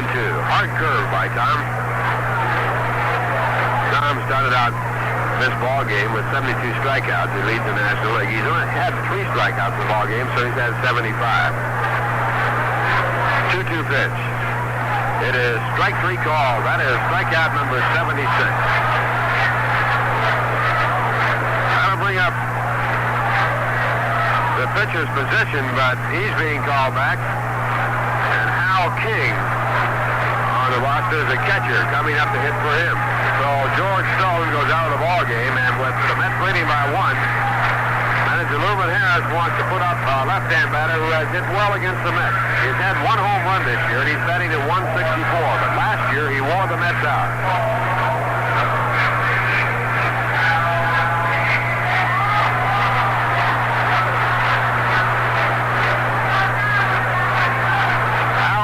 Batting for the pitcher George Stone. That means that Cecil Upshaw will be coming in the ball game to pitch against the Mets in the 8th inning. George Stone getting credit for 7 innings, charged with 2 runs. He gave up 6 hits, struck out 7 and walked 2. Seaver alone, look at the signs, now into the windup. And the first pitch, a curveball over at the knees, a called strike. King started the season as the number 1 catcher for Atlanta after a good spring. Didier has taken over here of late. A 1-strike pitch by Seaver. Breaking ball grounded slowly out towards first. McMahon takes a high bounce, handles it well, throws off to Seaver, and the side is retired in order. And the score at the end of 7, the New York Mets 2, the Atlanta Braves 1. Going out of the top of the 8th inning, the Mets leading 2-1. A new pitch in the ball game for the Atlanta Braves, and here to tell you about it and take you along the way, Lindsey Nelson. Thank you very much, Ralph Kiner, and hello again, everybody. George Stone has been relieved by his cousin, Cecil Upshaw, who is a right-hander. Upshaw has done the bullpen for the Atlanta Braves. He has 5 saves, and that's all the Braves staff has this year. Upshaw also has 5 wins. He is making his 17th appearance, all in relief, so that his overall record is 5 wins and 2 losses. He has an earned run average of 2.55. In 28 and 2/3 innings, he has struck out 23 and walked 8. He did not play last year when he almost severed the ring finger on his pitching hand in a freak accident in San Diego. Now Don Clendenon is up to lead off for the Mets in the 8th. He has hit a 2-run homer and doubled in 3 trips to the plate tonight. The right-hander Upshaw into the motion, and here's the pitch. Swung on and fouled off. It's strike 1. Didier retrieves the ball, tosses it over for the inspection. Our plate umpire, Tom Gorman, who leaves the ball in play. Through 7 innings, the New York Mets 2 runs, 6 hits, 1 error, and the Atlanta Braves 1 run, 4 hits, no errors. Upshaw's pitch now to Don Clendenon. Sidearms him, and it is in there for a called strike. It's 0-2. That sidearm delivery is one of the things that makes Upshaw especially effective in relief. Leon Jones has moved out on deck, and here is the 0-2 delivery. Swung on, and this Upshaw notches a strikeout. Out in the 8th, and Leon Jones is coming up. He was hit by a pitch ball his first time up tonight. Clendenon had just hit a 2-run homer ahead of him when he was hit by the pitch ball. He walked into 3rd, flied to center into 5th.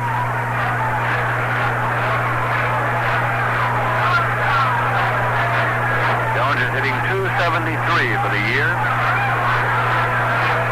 They play him straight away and deep. Deep all around. Upshaw's pitch, sidearmed high, and it's ball 1. Breaking pitch. Bob Aspromonte is on deck now for the Mets.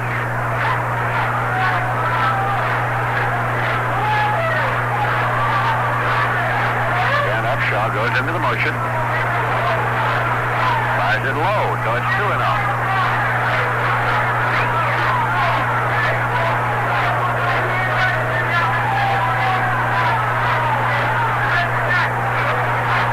The 2-0 pitch.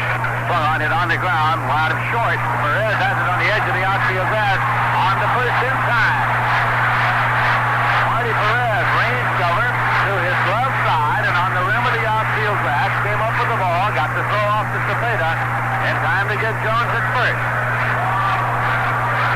Threw away, and Bob Aspromonte is the batter. He's 1 for 3 here tonight, playing against his former teammates, the Atlanta Braves.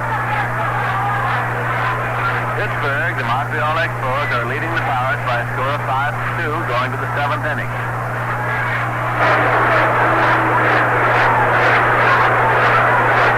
Pitch to the right-hand batter. In there for a called strike at the knees. Aspromonte doesn't think so. He argues the call on the low pitch with Gorman.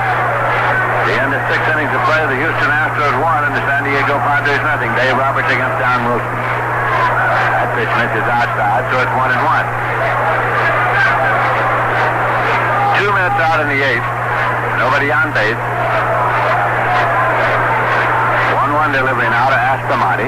Swung on it on the ground to short. A big hop up to Marty Perez. Guns it across to Cepeda. In time, the start is out in order. It's driving across. And in the middle of the 8th inning, the score is the Mets 2 and the Braves 1. Braves are coming up in the bottom of the 8th inning, and they'll have the top of the batting order. It's Felix Millan.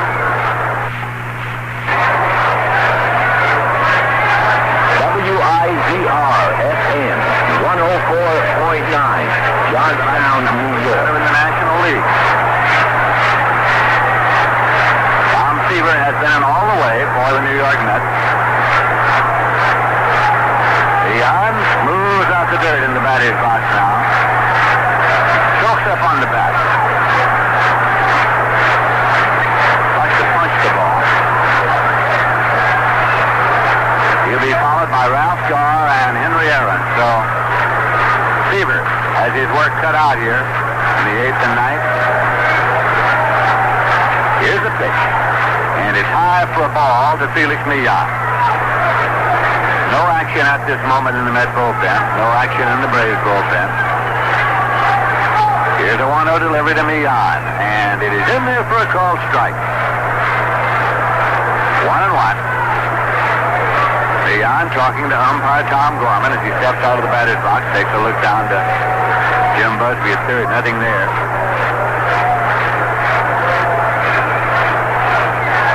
Now the 1-1 delivery. Swung on and hit in the air to center field. Don Hahn is over waiting. He makes the catch. We pause for station identification. This is the New York Mets Baseball Network. WIZR FM 104.9, Johnstown, New York. This is Lindsey Nelson with Ralph Kiner and Bob Murphy at Atlanta Stadium in Atlanta, Georgia, where the Mets are leading the Braves by a score of 2-1, and Ralph Garr is up now. He had an infield hit his first time up. Since then, he's grounded out third to first, grounded out second to first. Left-hand batter, Seaver's pitch, and it's high for a ball. Garr's batting average right now is at .399. That's a world of speed. Now the pitch. Swung on and fouled out. 1-1. Bob Astomani was moving up onto the grass on the pitch, just against the chance that Garr might try to use his speed to get on base here. He's followed in the order by bad Henry Aaron.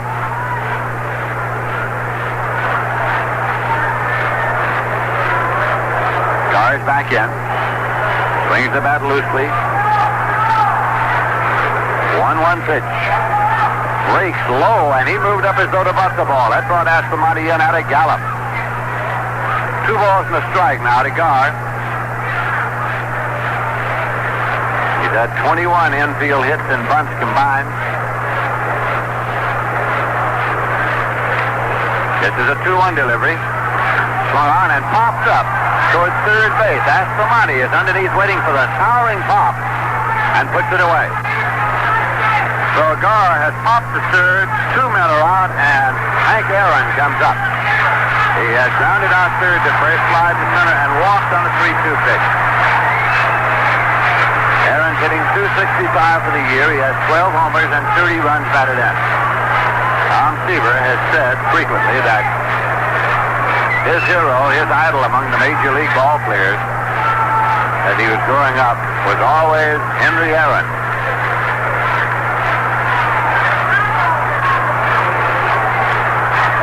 There's a swing and a high fly ball to center field, and underneath is Don Hahn. He's waiting, and he makes the catch, and the side is out. Seaver has retired the Braves in order in the 8th. Nothing across through 8 innings of play here in Atlanta, Georgia. It's the New York Mets 2 runs, 6 hits, 1 error, and the Atlanta Braves 1 run, 4 hits, no errors. The Mets come up in the 9th now with Jerry Grote to lead off. Cecil Upshaw starting his 2nd inning of relief work. He retired the side in order in the 8th inning. Grote has gone 0 for 3, grounded into a forced play, fly to center, and grounded out second to first. Hitting .327 for the year. Sidearm delivery is low for a ball. Tim Foley is waiting on deck.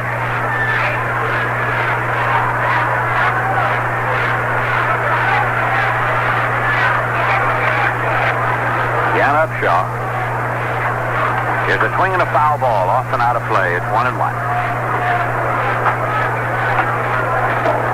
Upshaw injured the finger last year when he was strolling down the street and was going to demonstrate to some of his teammates the manner in which a basketball should be dunked. He lifted up and caught his finger in an awning and almost amputated it. He missed the entire season. Here's a 1-1 pitch. Swung on and laced foul on the left field line, out of play. 1 hop into the bullpen. 1-2 now to Grote.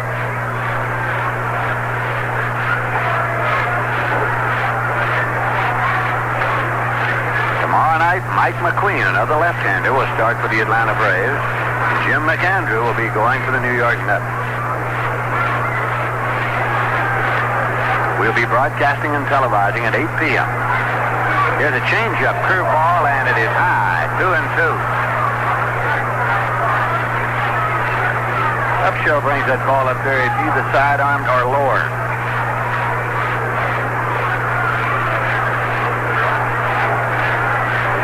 He's waiting for Grote to settle himself back in at the plate. Now the 2-2 pitch. 5 right in for a called strike. That's the knees. Second strikeout for Upshaw.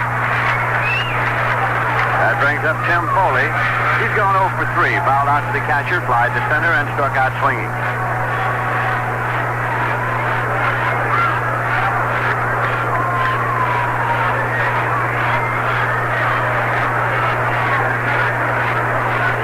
Here's Upshaw's pitch. In there for a called strike. Tom Seaver with a jacket on his right. In there for a called strike. Tom Seaver with a jacket on his right arm moves out to the on-deck circle. Mets are leading 2-1. Pitch misses outside for a ball. 1-1 now to Foley. He's hitting .259.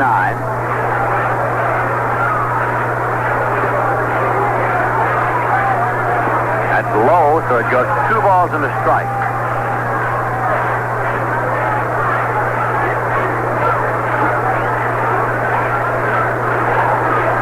2-1 pitch. Get on the ground up the middle. A high chopper. Millan gets the chop and plays the first in time. Threw away. So there's 2 men out and Seaver will be coming up. If you want to look ahead to the bottom of the 9th inning, the Atlanta Braves will be sending up Orlando Cepeda, Clete Boyer, and Sonny Jackson. Right now, the Mets are batting in the top of the 9th with 2 men out, nobody on base. Seaver is 1 for 3. Had a base hit his first time up. Since then, he's struck out twice. Once swinging and once looking.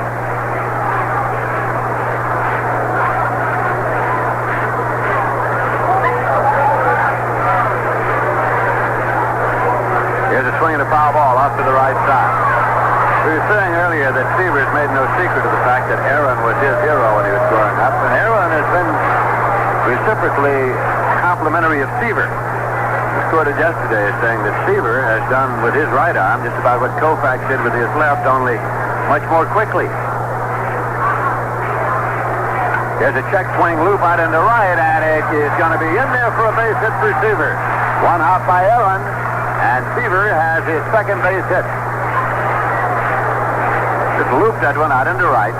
So now it's Don Hahn coming up with a runner at first and 2 men out. That was hit number 7 for the Mets in the ball game.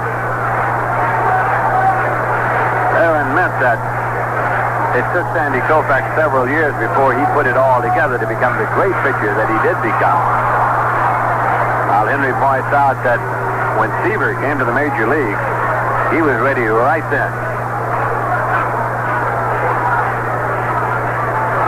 Hahn has gone 1 for 3 and a walk tonight. Cepeda holding against Seaver at first base. 2 men out.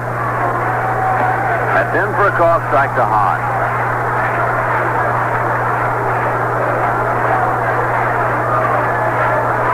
He steps back, pulling the golf glove on more firmly now.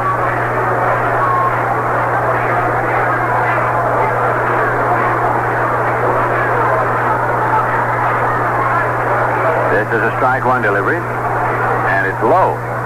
So it's 1-1 now to Hahn. He's followed by Bud Harrelson in the Met batting order. The Mets 2 and the Braves 1. Top of the 9th. Cecil Upshaw's pitch. In there for a call strike 2. It's 1-2.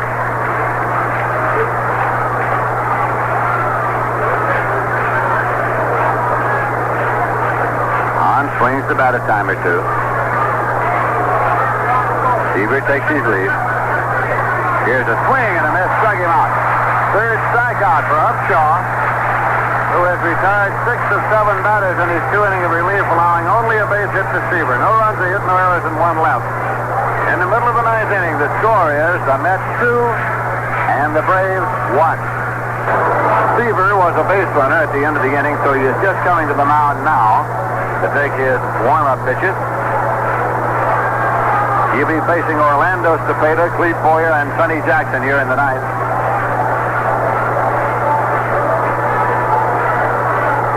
In Cincinnati, going to the bottom half of the 9th inning, the Phillies are leading the Cincinnati Reds by a score of 3-2. Jim Bunning against Merritt, relieved by Clay Carroll in the 9th. Homers by Johnny Bench, his 13th to tie Stargell for the Major League lead. Jim Bunning, Pete Rose, and Mike Ryan. The end of 8 full innings of play. It's Montreal 5 and the Pittsburgh Pirates 4. Carl Morton started against Luke Walker, relieved by Jim Nelson in the 4th, Nelson Barnes in the 6th, Mudcat Grant in the 8th, Bob Bailey and Roberto Clemente have had home runs. Going to the bottom of the 8th, Houston 1, San Diego nothing. Roberts relieved by Severinsen in the 8th inning. Don Wilson's going for Houston. And now to the bottom of the 9th inning, and Orlando Cepeda, who has gone 0 for 3, grounded out short to first, called out on strikes, and lined out to second. Seaver's doing a little groundskeeping out there in the area just in front of the rubber, filling it with dirt. The Mets have a 2-1 lead as we go to the bottom of the 9th inning. Seaver has struck out 4 and walked 1. Now Cepeda reaches down to get a handful of dirt before he moves back in. Here's the first pitch in the bottom of the 9th. Swung on and missed. It's strike 1. Cepeda took the healthy cut. Clete Boyer waiting on deck.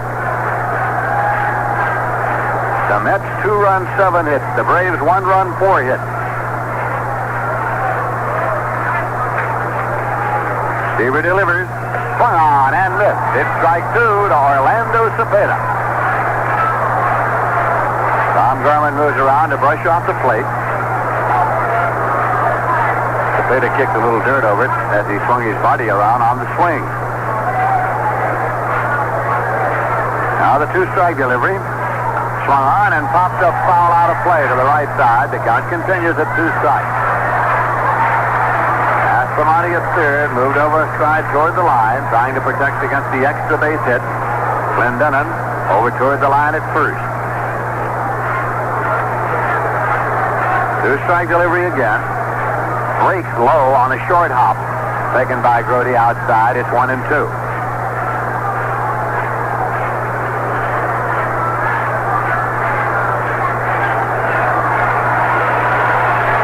Here's the 1-2 pitch. It's high, so it's 2 and 2 now to Cepeda.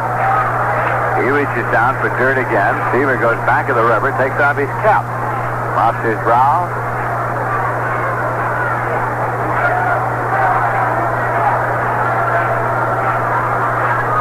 2 balls and 2 strikes is the count. And the pitch is on the way. Missed, blowing away, so it's out full at 3-2. It barely missed. Seaver thought he might get a call. Cepeda now walks in behind umpire Gorman as he reaches down for a handful of dirt. And we're getting set up for a payoff pitch. Cepeda leading off for the Braves here in the 9th inning. Seaver has his glove off, rubbing up the ball, so Cepeda steps out again. A big pitch here. The Mets lead 2-1. Cepeda pounds the plate as he waits now. 3-2 delivery, and it is hit deep to center field. Way back, going, and this is down for a home run for Orlando Cepeda over the center field fence.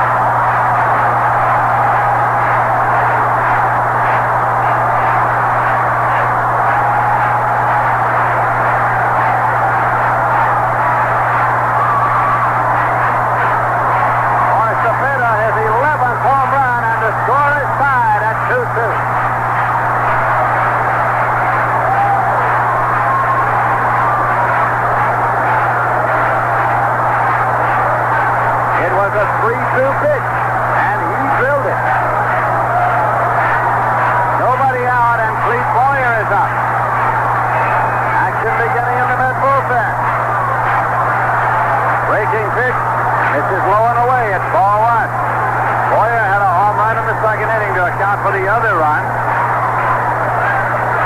Score is tied, 2-2. 1-0 delivery. Swung on and loose out into right center for a base hit. Agee comes over, up with it, plays it back. Boyer turns and holds with a single to right center field. That is a potential winning run on its first with nobody out. And here comes pitching coach Rube Walker out of the Met dugout. Rube Walker walking towards the mound.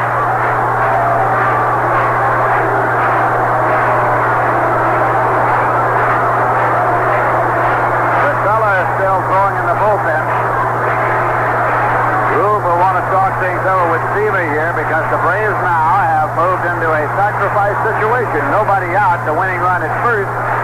Score tied 2-2 in the bottom of the ninth. Jackson's the number 6 man in the order. He is followed by Didier. All of the infielders are at the mound, as well as catcher Jerry Goody, with the exception of Bob Aspromonte. Now Tom Gorman goes out to break up the conference. Rube Walker says a couple of final words to Seaver and heads back to the Met dugout. So the Atlanta Braves are trying to pull it out here in the bottom of the ninth inning after having seen Orlando Cepeda hit a leadoff home run to tie the score. Braves have had 6 hits off Seaver. 2 of them have been home runs to account for the 2 runs. Aspromonte in at third. Jackson now around to bunt. Bunts it to Aspromonte. He goes to Harrelson at second for 1. The throw back to first, not in time. Aspromonte just kept coming on the charge, and the ball was bunted right to him. He got the throw off to Harrelson for the force at second on Boyer. So with 1 away, Jackson becomes the base runner, and Didier is coming up.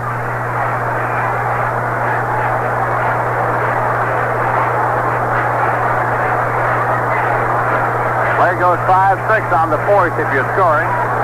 Didier's gone 1 for 3 tonight. He's a left-hand batter. He's flied to right, single to right, and flied to left. Bob Pretty's up and throwing again in the bullpen now for the Atlanta Braves. That's in case they get down to the number 9 man and want to go to a pinch hitter here. Bottom of the ninth inning with a score tied 2-2. Clendenon holds against the runner. Sonny Jackson at first base. Seaver sets. Here's a pitch swung on, fouled off to the left side. It is out of play. Hits right in front of the Met dugout. Aspromonte gave it a long run. It hit in the middle of the warning track, but it is a long, long way from the dugouts out to the playing field here at Atlanta Stadium.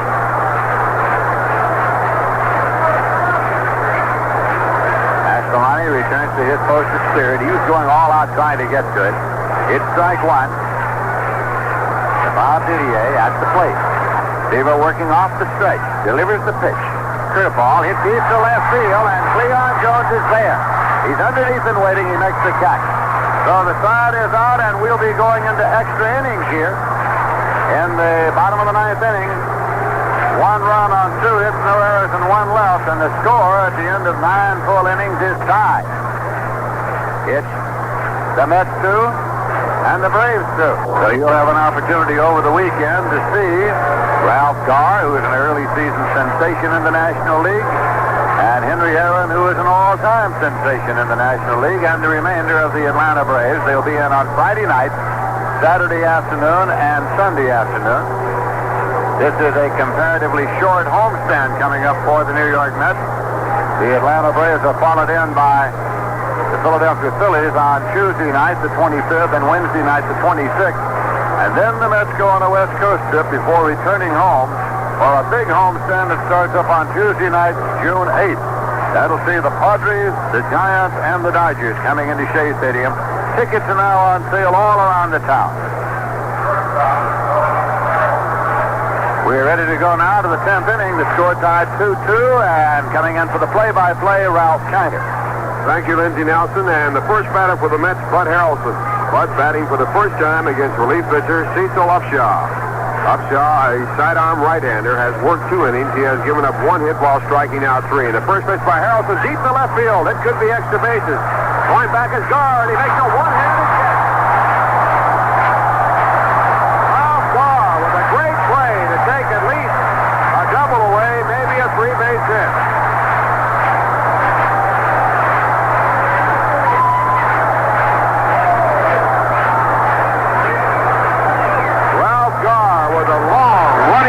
Taking that ball, going away from the infield with a one-hand grab and his furthest extension.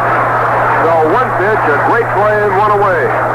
That'll bring up Tommy Agee, and the first pitch to Agee is in for a call strike. Tommy also batting for the first time against Cecil Upshaw. He's 1 for 4 in the ball game. We have seen some sort of a ball game here tonight. Next pitch, a call, strike 2. Agee has not taken the bat off his shoulder as he checks out Cecil Upshaw. Now the tall right-hander into the windup. The sidearm pitch. It is inside a ball. It's 1 ball and 2 strikes. An extra inning ball games. The Atlanta Braves have won 4 and lost 3. The Mets have won 6 and lost none. Right here, we're in the top of the 10th, 1 man away. The next pitch to Agee, the sidearm pitch, swung on and missed, strike 3. So Cecil Upshaw getting his 4th strikeout. And now the batter coming up, Don Clendenin, the first man that he faced when he came in the ballgame. He struck out Don back in the 8th. We pause for station identification. This is the New York Mets Baseball Network.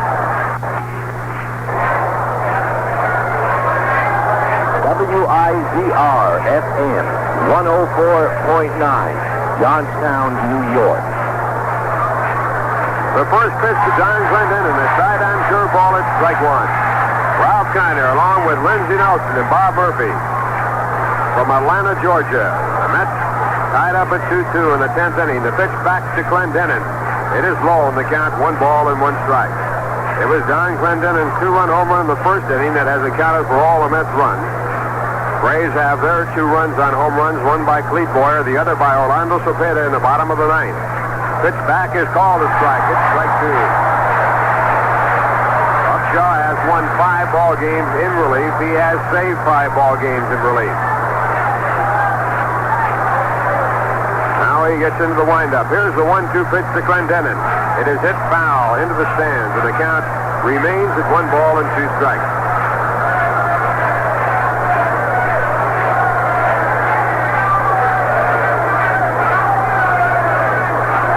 Mets have 2 runs, 7 hits in the ball game. The Atlanta Braves 2 runs and 6 hits. Now again, the 1-2 pitch to Clendenin. It is a check swing taken outside, and it's ball 2. Clendenin started to swing, then held off as the ball broke outside, and the count at 2 balls and 2 strikes. Don batting .288. He has 4 home runs, 8 runs batted in. Now at 2-2, here's the pitch. It is hit deep to left field. It's going to be long gone. Goodbye. Don Clendenin with his 2nd home run of the ball game, and the Mets lead by a score of 3-2.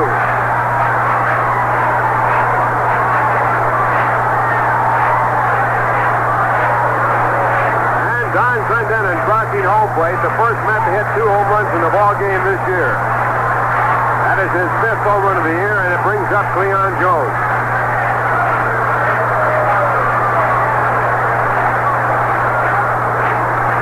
Cleon Jones, 0 for 2 in the ball game. He has reached first base twice. He was hit by a pitch ball in the first inning. He walked in the 3rd. Mets now leading by 1. With 2 men out, we're in the top of the 10th, and the first pitch to Cleon. It is fouled back into the stands, strike 1. Now Tom Seaver will be working in the 10th inning to a pinch hitter, if you want to look ahead, and then Felix Millan and Ralph Garr. No action in the bullpen for the Mets.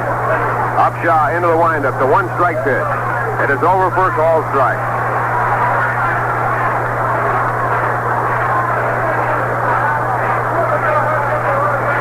Was only the 2nd hit off Upshaw since he came in the ball game in the 8th inning. The other was by Tom Seaver. And at 2 strikes, the pitch to Jones. He takes low, and it's 1 ball and 2 strikes. Cleon is now tied with Don Clendenin for the club lead in home runs with 4. Clendenin, who had not been playing because of right-hand pitching in the Pirates series, got in the ball game when George Stone, a left-hander, started for Atlanta here tonight. Now at 1-2, the pitch to Jones. He swings and misses, strike 3. That is the 5th strikeout in the ball game by Cecil Upshaw. But in the inning, the Mets take the lead on a home run by Don Clendenin. Their only hit, no runs, and no one left on in the scores. We go to the bottom of the 10th inning. The New York Mets 3, the Atlanta Braves 2. We're going now to the bottom of the 10th inning. The Mets leading by a score of 3-2, and a pinch hitter coming up for the Atlanta Braves. Cecil Upshaw, who was scheduled to be the first batter, has been taken out, and Mike Glum, a left-hander, is going to pinch hit. Glum is batting at 147. He has 1 home run, 3 runs batted in. And Tom Seaver with the windup, and the first pitch to Glum. It is a curveball popped up to left field. Leon Jones coming in. He has an easy play. Gets under the ball and makes the catch. So 1 pitch and 1 away. That'll bring up the leadoff batter, Felix Millan. Millan is 0 for 4 in this ball game.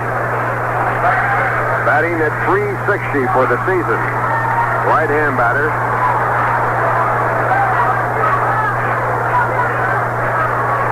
Millan, hard man to strike out. The Mets play him a shade toward right field.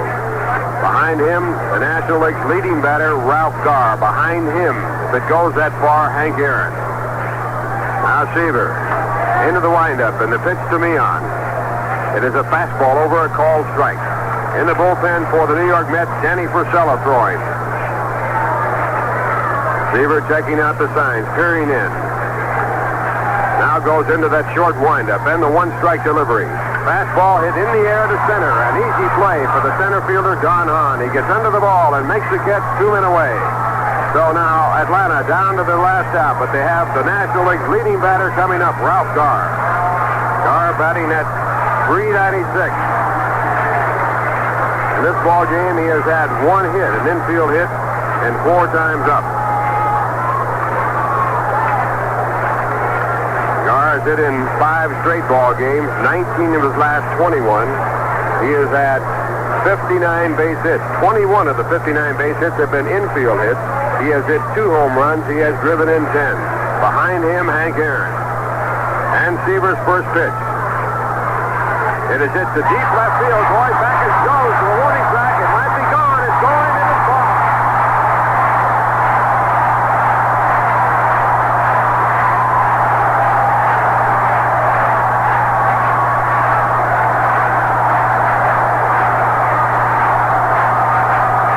Ralph Garr with a 2-out home run right down the left field line. He's a left-hand batter. And it is a tie ball game at 3-3. Braves have fought back to tie up the ball game. One time in the bottom of the 9th inning, now here in the 10th, and Gil Hodges coming out to the mound. That is Ralph Garr's 3rd home run of the season. His 11th run batted in, and that is going to be all for Tom Seaver. Gil Hodges to the mound. He sends out the sign for Danny Frisella, and it will be Danny Frisella to try and get Hank Aaron out.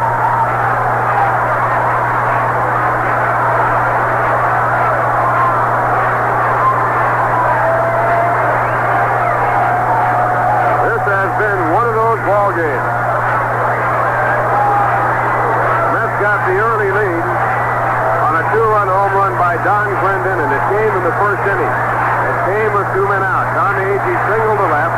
Then Don Clendon hit a 3-2 pitch deep to center field for the home run. And the standing ovation is for Tom Seaver. Tom Seaver, who at one time was the property of the Atlanta Braves, he was declared a free agent when he was signed illegally. Got him out of a draw.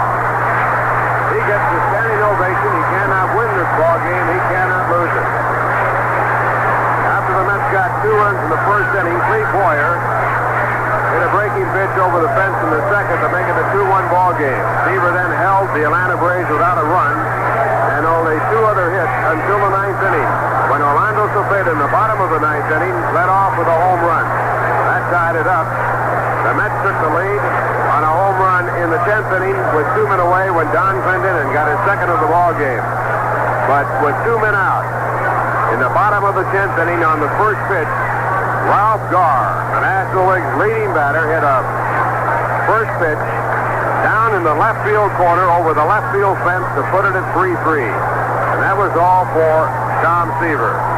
Tom has been charged with 3 runs, working 9 2/3 innings. He was tagged for 7 base hits. He struck out 5, walked only 1.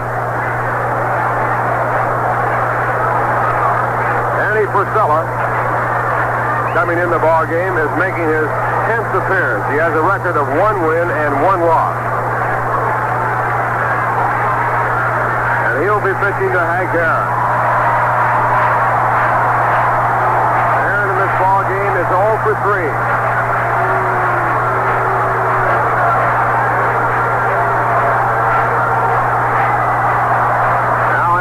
batter's box. Purcell checking the signs from Jerry Grody. Outfield deep. Third baseman close to the line. Here's the first pitch. Fastball high, ball one.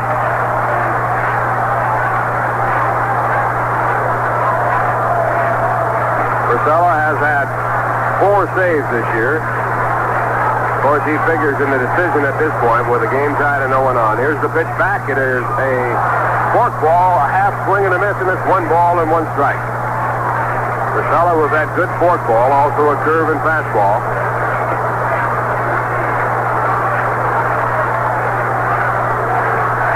And the right-hander into the windup, and the 1-1 pitch to Aaron. It is down low. Again, the fork ball just below the knees. 2 balls, 1 strike.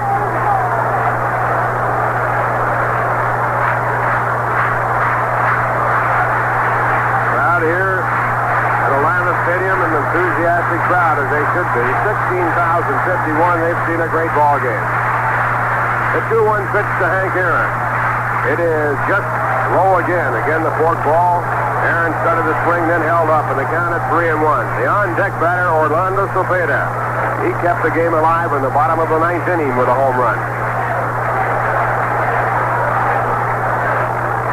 Now Purcell with a 3-1 pitch.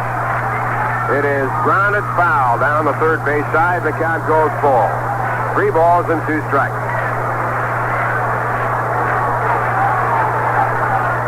Aaron so far this year, batting at .263. He has 12 home runs, 30 runs batted in.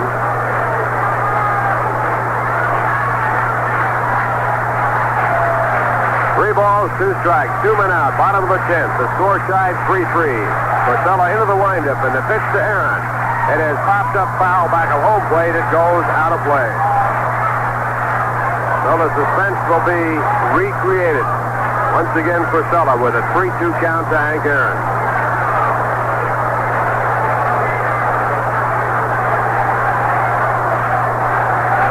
Jerry Grody, the catcher.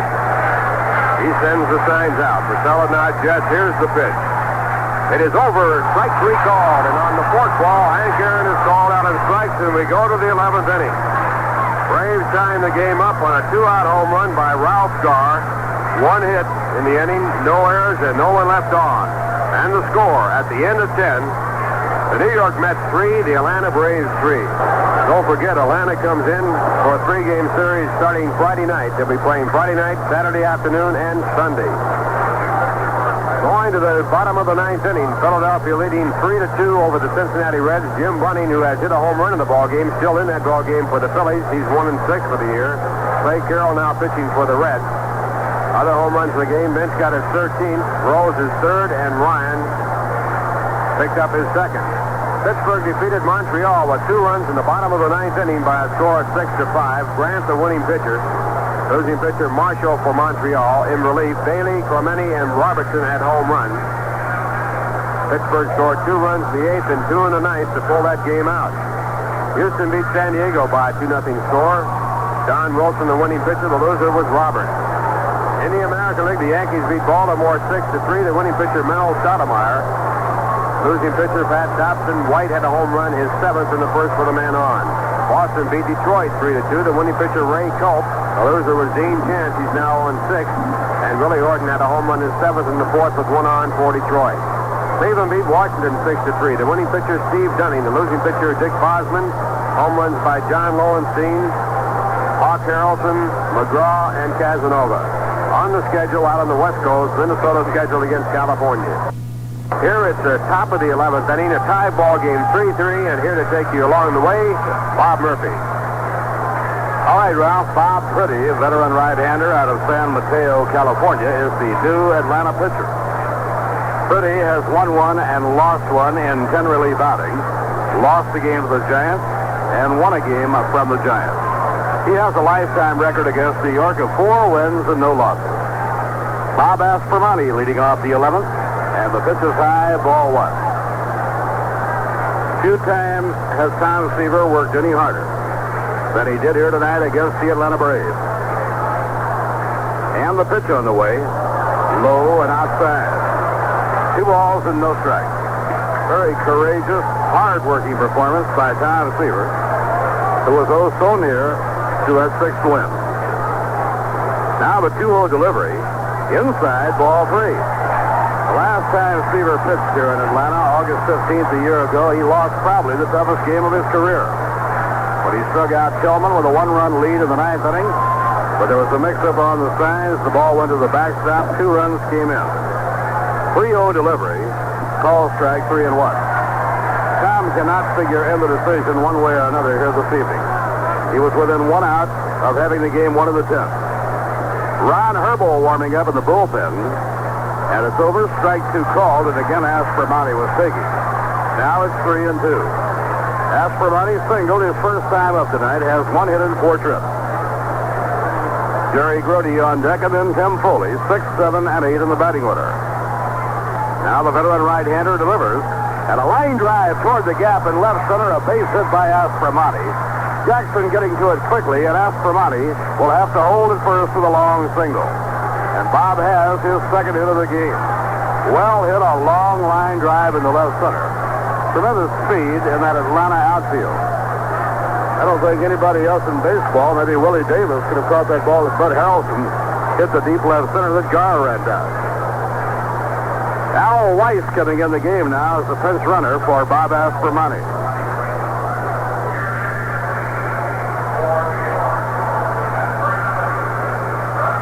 And Jerry Grote is coming up with Tim Foley on deck.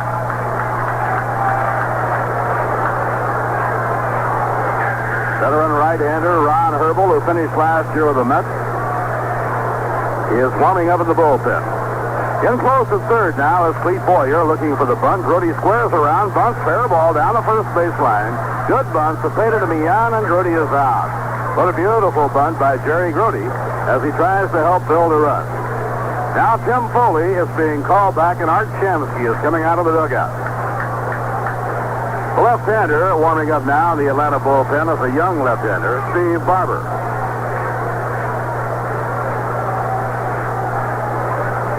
Al Weiss on second. And Art Shamsky is going to hit for Tim Foley.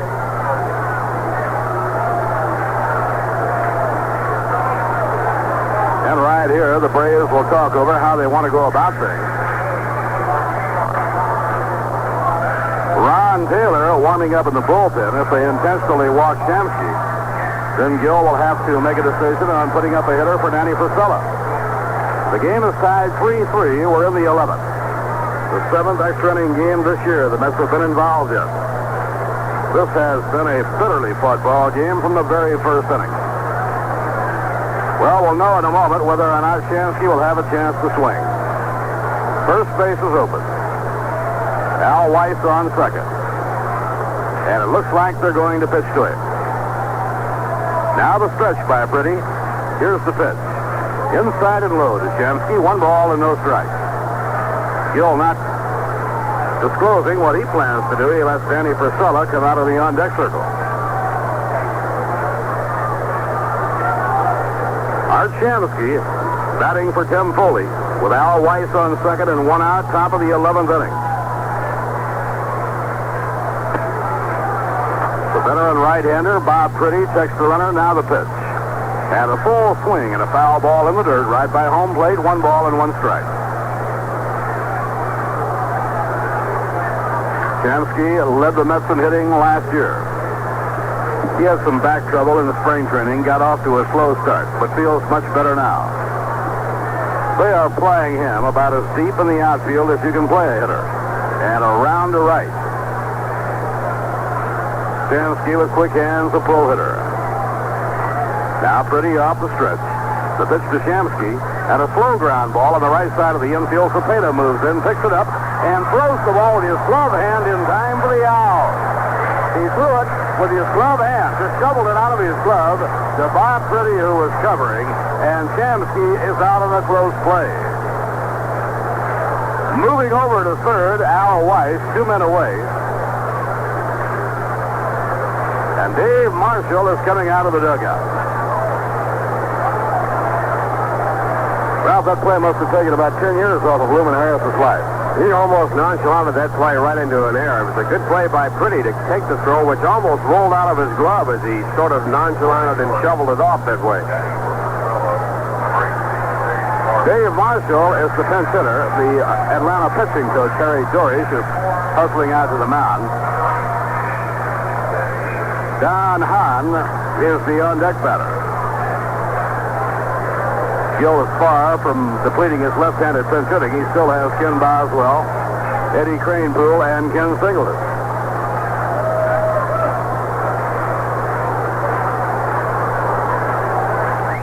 Dave Marshall batting .338.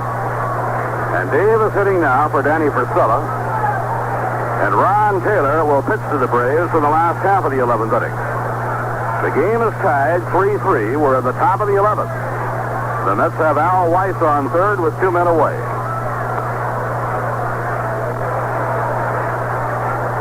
Dave Marshall taking phantom swings, trying to get good and loose before stepping in against Bob Pretty.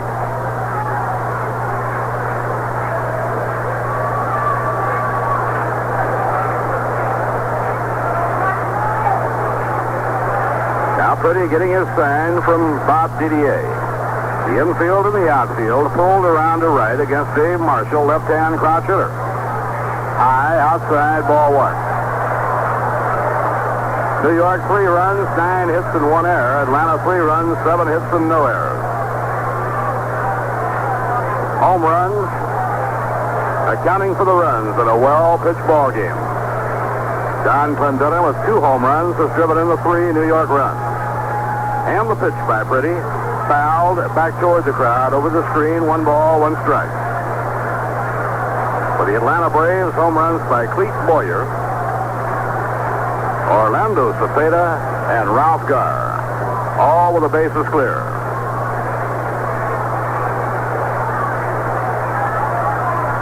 Cepeda tied the game in the 9th inning with a home run, and Garr tied the game in the 10th inning with a home run. The 1-1 delivery. Wild pitch. It bounces right back to the plate. Weiss dives back to third. Beautiful running by Weiss. What a tough break for the New York Mets. Pretty uncorked a wild pitch. It went way over the head of Didier, the catcher. It was thrown so high, so wild, that it bounced against the backstop and came right back to Didier at the plate. Weiss, who broke for home, saw the way the ball was bouncing back, slammed on the brake, and got back to third base. How can a ball bounce like that, Ralph? You got to have a lot of things going for you to get a break like that. Boy, that kind of thing will make you wonder. It would have been very easy for Al Weiss to get hung up in that play. He did a good job. And now they're going to put Marshall on intentionally. So Don Hahn will be coming up unless Gill puts up a left-hand hitter. After that wild pitch by Pretty, they have decided to put him on intentionally. Now remember, the Atlanta bullpen, a left-hander, is getting ready. And Don Hahn is being called back, and Kenny Boswell is coming up.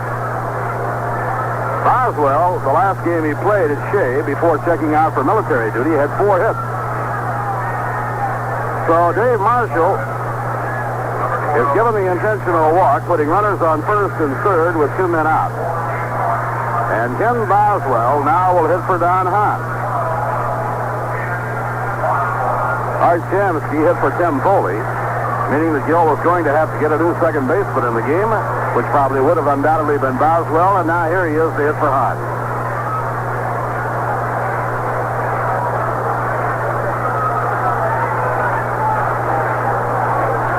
Ken Boswell batting at .263. Runners on first and third, 2 men away, top of the 11th inning. The Mets are batting against veteran right-hand relief pitcher Bob Pretty. The stretch by Pretty and the pitch. Swing and a miss, strike 1. At relief this year, Pretty has won 1, lost 1. This is his 11th appearance. Clete Boyer shortened up at third. The shortstop, Marty Perez, astride toward the second base bag. The outfield shades to right. The pitch on the way. Hit hard and caught by Cepeda. A great play by Cepeda to retire the side.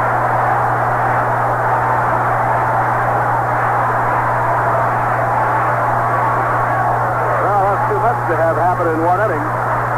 First, the wild pitch that bounced right back to the catcher.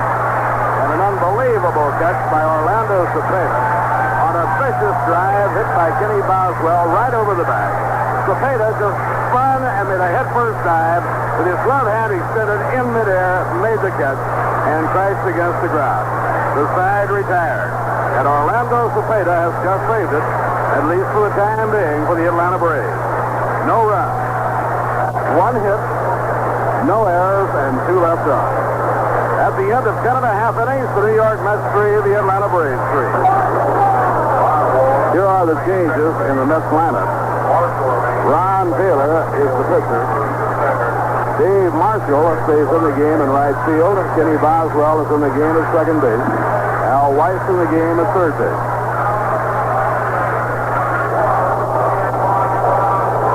Danny Frisella worked 1/3 of an inning and did the job. He came in to get Henry Aaron out, and he did. He struck him out. Ron Taylor makes his 9th appearance of the year. Ron has won 1 and lost none. His last outing in relief was against St. Louis. Game won by the Mets 9-5. Orlando Cepeda, who made the great play to save at least 1 run, maybe 2, is the leadoff batter. And a ground ball bounced slowly toward the middle. Charged by Boswell. He's up, throws wide, safe. And Grote races to the bag, but Cepeda gets back. That was a tough play for Boswell. A slow bouncer toward the middle.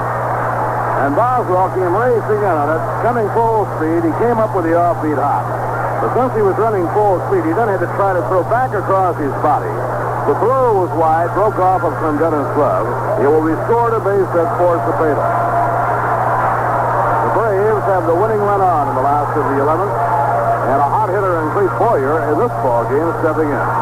Boyer hit a line drive home run in the second, and he had a single in the 9th inning. So Clete Boyer, the veteran third baseman, 2 for 4. The Mets look for the bunt. He squares around, bunt. He takes the bat off of it at the last moment. And the umpire, Tom Gorman, says he didn't offer. It's ball 1.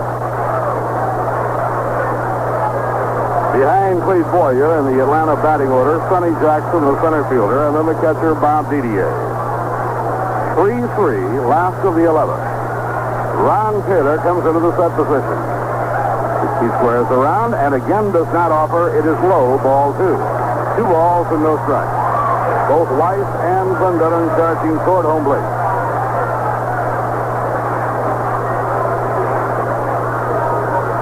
This has been a ball game that has kept this crowd right on the edge of their seat all night long. Ron Taylor behind Clete Boyer 2-0. And the pitch on the way. He bunts foul, no play.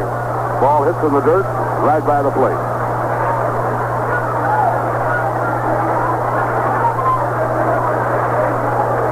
Nothing going in either bullpen. Tom Seaver pitching brilliantly for 9 2/3 innings, finally departing the scene.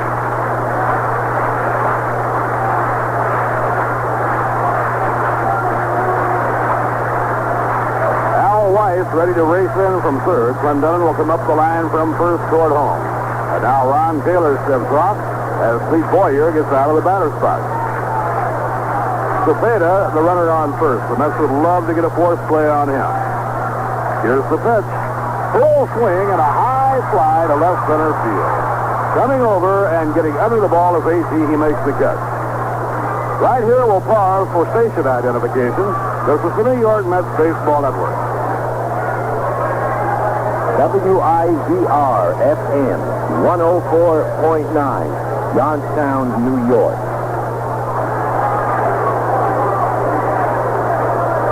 Bob Murphy with Ralph Kainer and Lindsey Nelson. Well, Luman Harris, the Atlanta skipper, took the bunt play off, had Boyer swing away. He flied out to Tommy Agee. Now the hitter is center fielder Sonny Jackson. Tonight he has gone 0 for 4. Left-hand batter, and he takes the sinker low outside, ball 1. Sonny Jackson batting .281. Ron Hermel loosening up in the Atlanta bullpen as they get down toward the tail end of the batting order.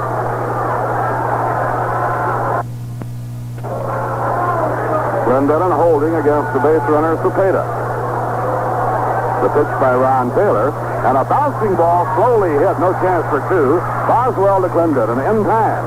And moving to second base, Orlando Cepeda. Ron Taylor with his sinker was so effective, it cost him a chance for a double play.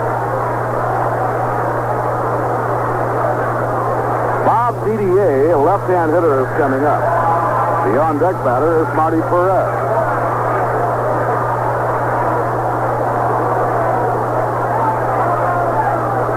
So with Perez, a right-hand batter, waiting on deck, the Mets are going to intentionally walk Didier. His run means nothing. It will give the Mets a play at first, second, or third. It also will give them a chance to play percentages. Unless the Atlanta manager, Lumen Harris, puts up a pinch hitter. So an intentional walk goes out to Bob Didier. This will put runners on first and second with 2 men away in the last of the 11th inning.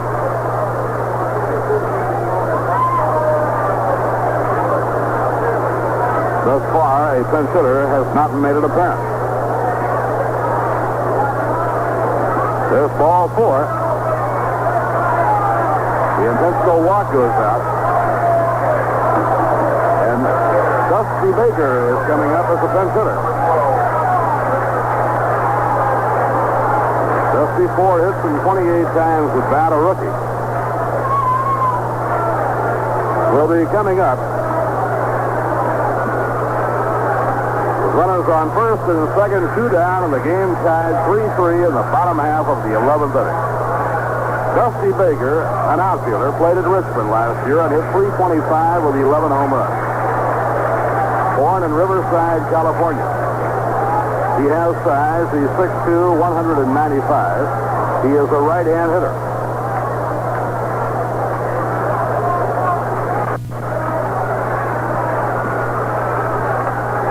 On first and second, 2 down, and the game tied 3-3 in the bottom half of the 11th inning. Dusty Baker, an outfielder, played at Richmond last year and hit .325 with 11 home runs. Born in Riverside, California. He has size. He's 6'2", 195. He is a right-hand hitter.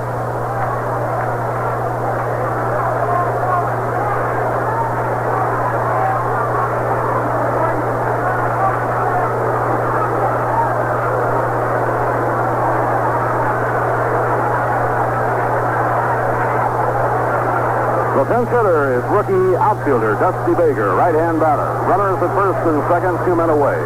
Ron Taylor reading the information from Jerry Grote. The Mets knowing little about Dusty Baker set up straight away against him. Now Taylor checks the runner. And the pitch on the way. Fastball outside, 1 ball, no strike. Gil Garrido warming up his arm in case we go to another inning to take over as shortstop.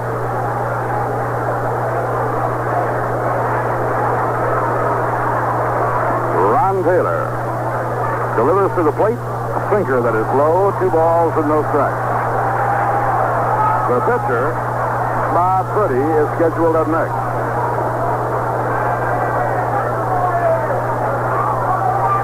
Lumen Harris has remaining available Gil Garrido, Mars Staley, and rookie Earl Williams. Now Taylor, behind of the count, 2-0. Here's the pitch on the way. That's a strike. Fastball over the outside corner. It's 2-1.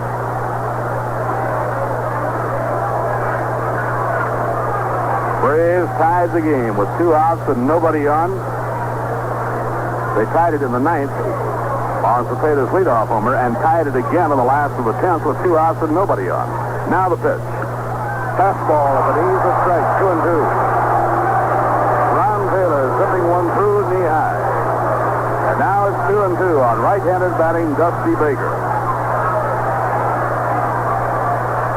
Orlando Cepeda on second. Bob Didier is on first. There are 2 men away. Now Taylor up in pitching position. Here's the pitch. Curve. It is popped up and playable. Astromonte comes down the line toward home. He has it. The side is out. I think I said Astromonte. Al Weiss has just came in the game for Astromonte. So the side is out. No runs, 1 hit. No errors, and 2 left on. At the end of 11, The New York Mets 3 and the Atlanta Braves 3. Opening game of a two-game series, and what a ball game this is. Tomorrow night, Jim McAndrew will pitch for the New York Mets. Following the game tomorrow night, the Mets will be flying to Philadelphia. They have games with the Phillies Wednesday night and Thursday night, and they'll be home for a brief homestand starting against Atlanta on Friday night. You're going to enjoy your first look at this exciting rookie outfielder of the Atlanta Braves, Ralph Garr. Tom Seaver will have nightmares about him for a while. Everybody has been raving about him, and it was Ralph Garr who tied the game with 2 outs and nobody on in the last half of the 10th inning, and he's hitting .400. What a start for a rookie in the major league. Braves are in Friday night. Saturday afternoon, Tom Seaver will be pitching. That's a Ladies' Day game, and then on Sunday afternoon. No game at Shea on Monday, but the Phillies are in for night games Tuesday night and Wednesday night, and then the Mets head for California. Right now, we have a change to be told about as we go now to the 12th inning, and to tell you all about it, here is Lindsey Nelson. Thank you very much, Bob Murphy. Your shortstop, Gil Garrido, in now, as Marty Perez was removed for the pinch hitter. Garrido takes over at short. Bob Pretty is still the pitcher. And the New York Mets will have Bud Harrelson up to lead off here in the top of the 12th inning. Through 11 innings of play, the New York Mets 3 runs, 9 hits, 1 error.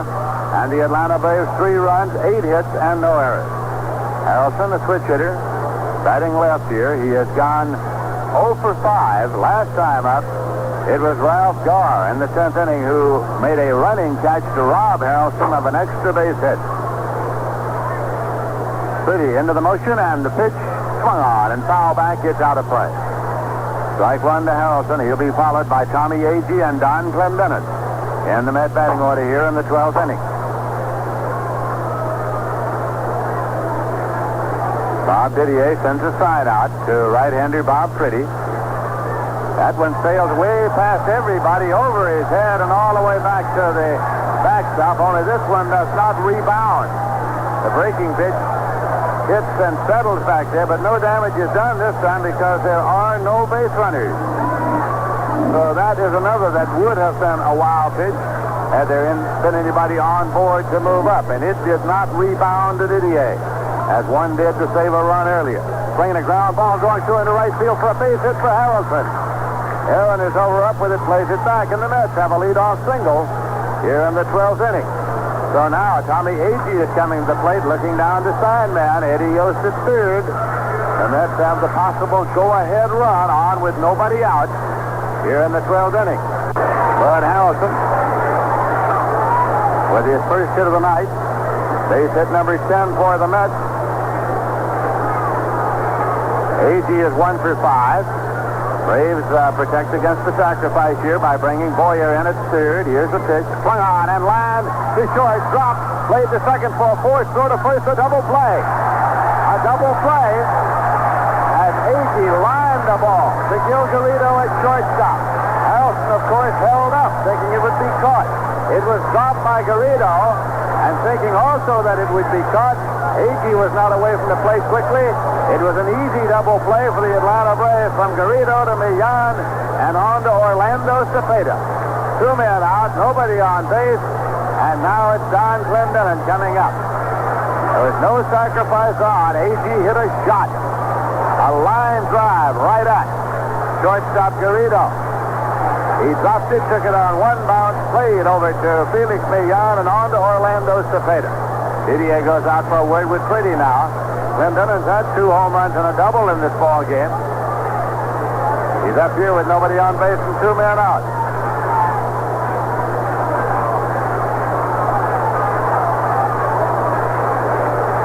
Bob Pretty's pitch, low for a ball. Clendenon is followed by Cleon Jones in the Met batting order. Crowd is still humming over the sudden change in circumstances here in the top of the 12th inning. Here's a pitch that rides high, and it's 2-0 now to Clendenon.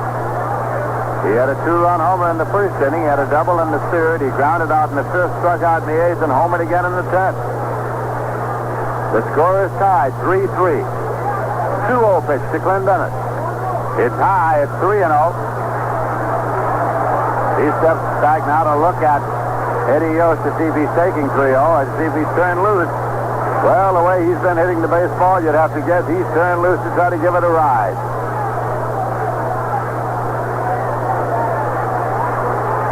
Pretty's into the motion. And the pitch is high. He walked him on 4 pitches. That's the second walk given up by Pretty. The other was intentional. So now it's Clendenon to first and Cleon Jones coming up. Hit by a pitch ball, walked, flied to center, grounded out short to first, and struck out swinging. Officially 0 for 3 for the night.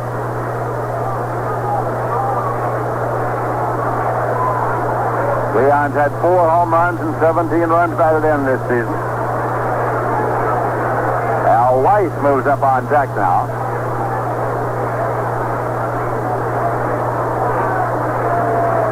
Tug McGraw begins to throw in the Met bullpen.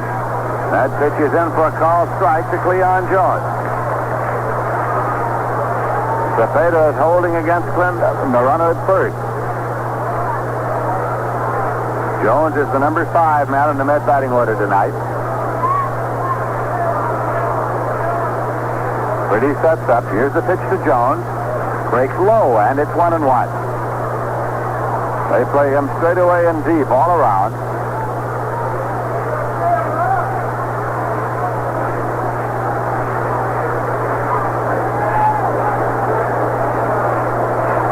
He stares in for the sign, has it now.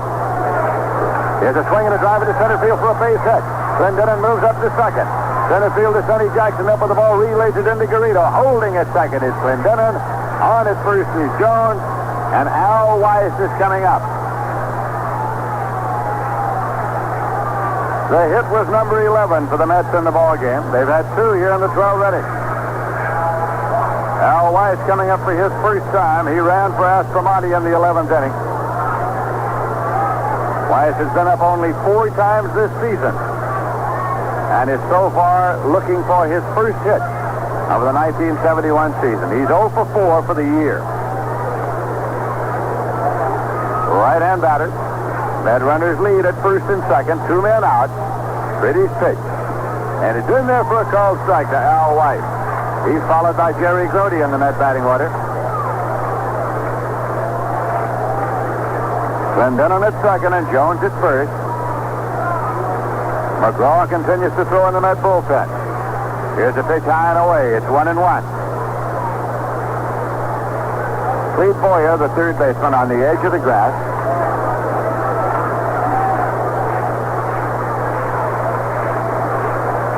But he sets up off the stretch, deals 1-1. Breaks way outside and low. Bob Didier scrambling out there to glove that one. 2 balls and a strike to Al Weiss.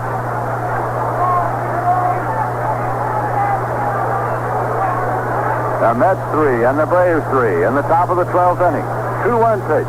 Fastball swung on and missed. It's 2-2. Weiss outside the batter's box for a moment. Moves back in. Met runners take their leads at first and second. The 2-2 delivery.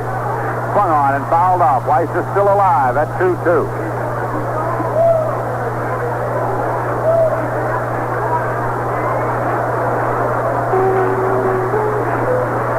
Bob Pretty takes off his cap to mop his brow for a moment. Temperature is up in the 80s this afternoon here in Atlanta. It's been a warm night at the ballpark. Now Pretty steps up to look in to get a sign from catcher Bob Didier. 2 balls and 2 strikes. The pitch on the way. Hung on and missed. He struck him out. So the Mets do not score in the top of the 12th inning. As Pretty gets his first strikeout, Weiss swinging. It is no runs, 2 hits and a walk, no errors, and 2 men left. And in the middle of the 12th inning, the score is tied. The Mets 3 and the Braves 3. Bob Pretty will lead off here in the bottom of the 12th inning, and he will bat for himself. There is no action in the bullpen of the Atlanta Braves. The bench has been depleted by manager Luminares, with the exception of Earl Williams and Marv Staley. Staley is 0 for 7 for the year. Williams is hitting .229. So Pretty is going to bat for himself. He is followed by Felix Millan and Ralph Garr in the Braves batting order. Ron Taylor will be working his second inning of relief for the New York Mets. The Braves coming up in the bottom of the 12th with the score tied 3-3. Pretty is 0 for 2 at the plate this year.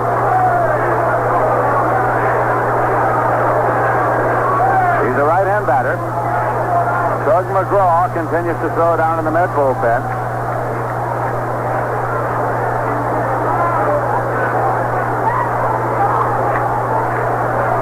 Ron Taylor goes to work. There's a pitch high for ball one. Millan has moved out on deck. Outfield defense shaded around toward right with Bob Pretty at the plate.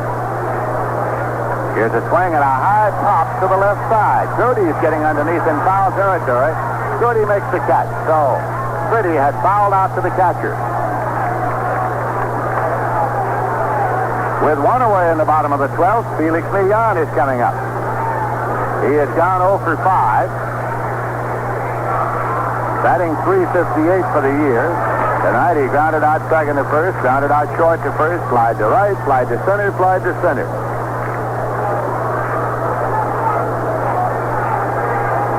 Mets leave the outfield defense just about like it was for Pretty. They play him around toward right as well.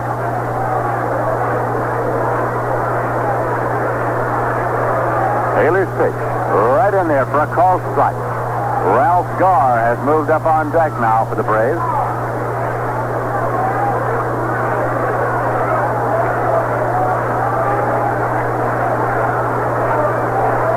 Leon choking up on the bat. Right-hand batter. Taylor's pitch swung on and missed. Leon tried to check it as he got it halfway around. But it's 0-2 now. Breaking pitch on the outside corner. Taylor kicked at the rubber a couple of times. Millan moves back in, taps the plate. 2-strike delivery. Misses outside low, so it's 1-2.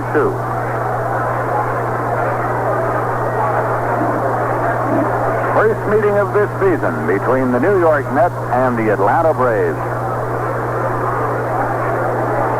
A 1-2 delivery. Swung on and popped up foul out of play. Out across the dugout of the Atlanta Braves, situated along the first base line. So the count continues at 1 ball and 2 strikes to Millan. One man out, nobody on base.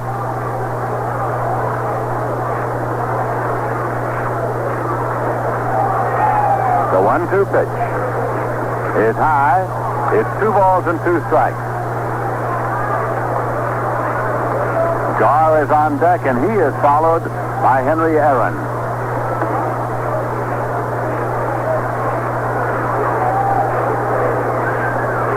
Ron Taylor's 2-2 offering. Swung on and belted deep into center field. Agee is over and he's there. Agee makes the catch. 2 away. And now Ralph Garr. He was up with 2 men out in the bottom of the 10th inning, and the Mets were leading by a run. Tom Seaver needed only to retire Ralph Garr to get his 6th win. But Garr hit the ball over the left field fence to bring the Braves for the second time tonight from behind and up even with the New York Mets.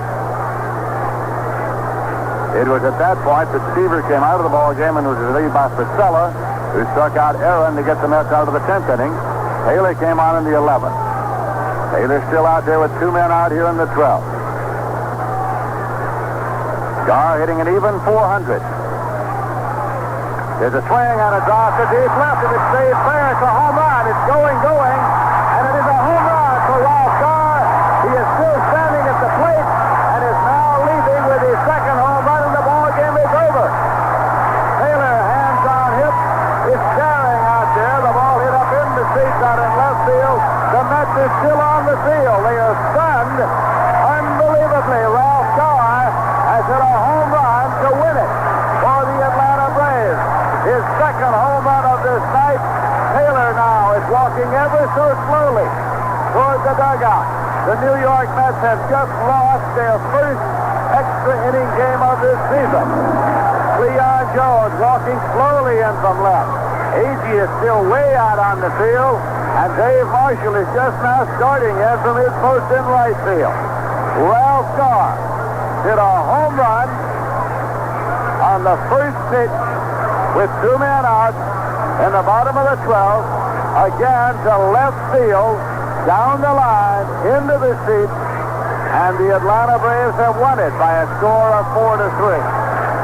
So the final score in 12 innings, the Braves 4, the Mets 3, and here's Ralph Kiner.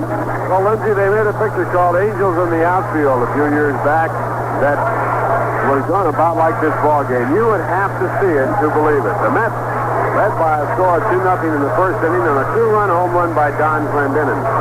Braves got a run back when Cleve Boyer homered in the second inning off Tom Seaver. And it stayed that way until the bottom of the 9th inning, with Tom Seaver on the mound. Working the 9th inning, Orlando Cepeda on a 3-2 pitch hit a home run to center field to tie up the ball game. After Tom got out of the inning, the Mets in the 10th inning came up with a home run from Don Clendenin with 2 men out after a fantastic catch by Ralph Garr in left field on Bud Harrelson, who had at least a double, maybe a triple. With the Mets taking the lead by a score of 3-2, in the bottom of the 10th inning with 2 men out, Ralph Garr came to the plate. On the very first pitch, the left-hand batter hit a home run right down the left field line, fair by about 6 feet to tie up the ball game. In the 11th inning, the Mets did not score. They had 2 golden opportunities, and both times they returned back. With Bob Aspromonte on base at first with a base hit, a sacrifice by Jerry Grody put him down to second. Art Shamsky batted for Tim Foley and grounded out to third, and on the play, Al Weiss went to third. Dave Marshall was sent to the plate, and with the count at 1 strike and 2 balls, pitcher Bob Priddy uncorked a wild pitch about 6 feet over the head of the catcher. Weiss started to break in from third. The ball hit something very solid back of home plate on the backstop and bounced directly back to the catcher, Bob Didier, and Weiss had to stop and was lucky to get back to third. The ball turned right straight back to the plate. So the Mets lost a chance there, and then Boswell, as a pinch hitter, after Marshall was walked intensely after that pitch, flying the ball that Cepeda made a fantastic catch on to end the inning. In the bottom of the 11th inning, the Braves did not score, but in the 12th inning, after the Mets had a chance to come up with a run, they missed it when Al Weiss struck out with runners at first and second.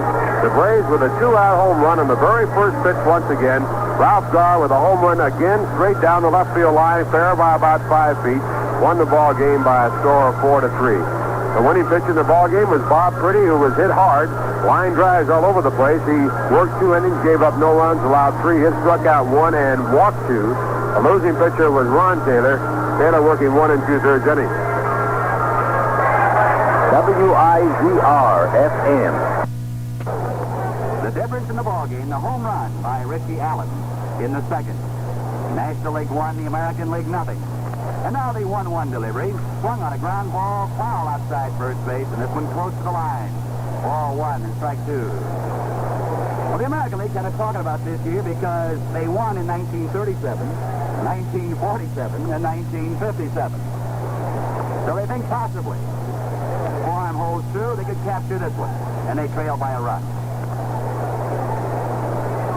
Jenkins ready, and the big man delivers. The pitch is swung on and rolls foul back towards the base of the screen. No change in the count. It's ball 1 and strike 2. Nobody out and nobody on.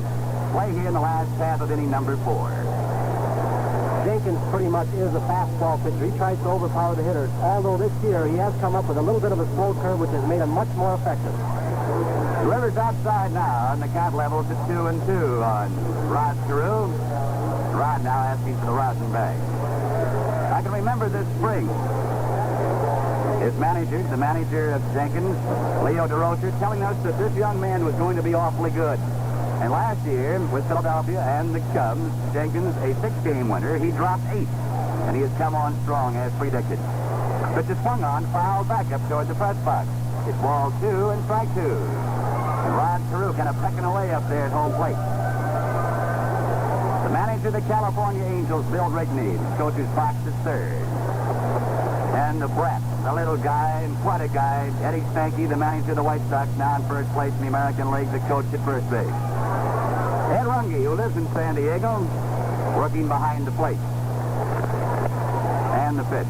Swung on. This one hit high in the air in the center field. It belongs to Hank Aaron.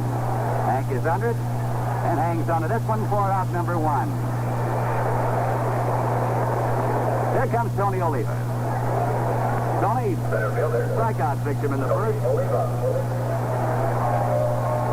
Tony from Cuba, 6'2". He weighs 190 pounds, 26 years of age. He led the American League in hitting his first 2 years.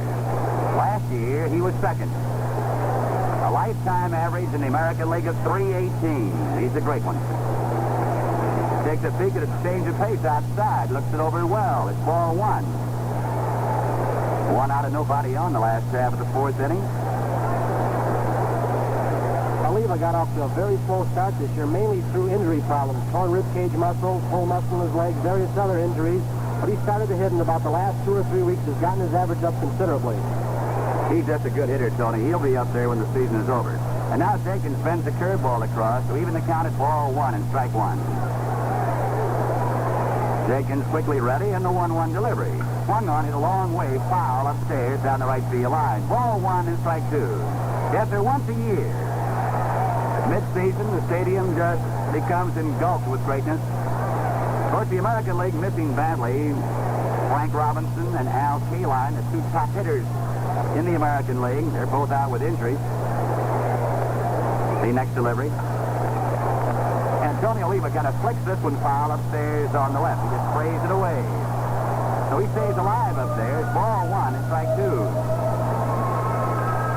Tony Oliva is a good low fastball hitter, also a pretty good off-speed pitch hitter. He can hit the breaking ball and the slider. What most folks will try to do, buddy, and I don't know if the California Angels do too, is try to jam him, pitch him inside on the fist with high fastball.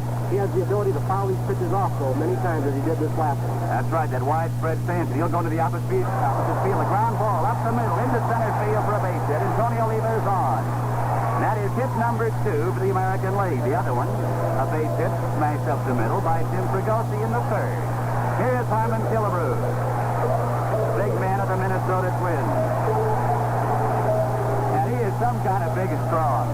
5 feet 11, 210 pounds. And Harmon now 31 years of age, in his 11th full season in the Major League.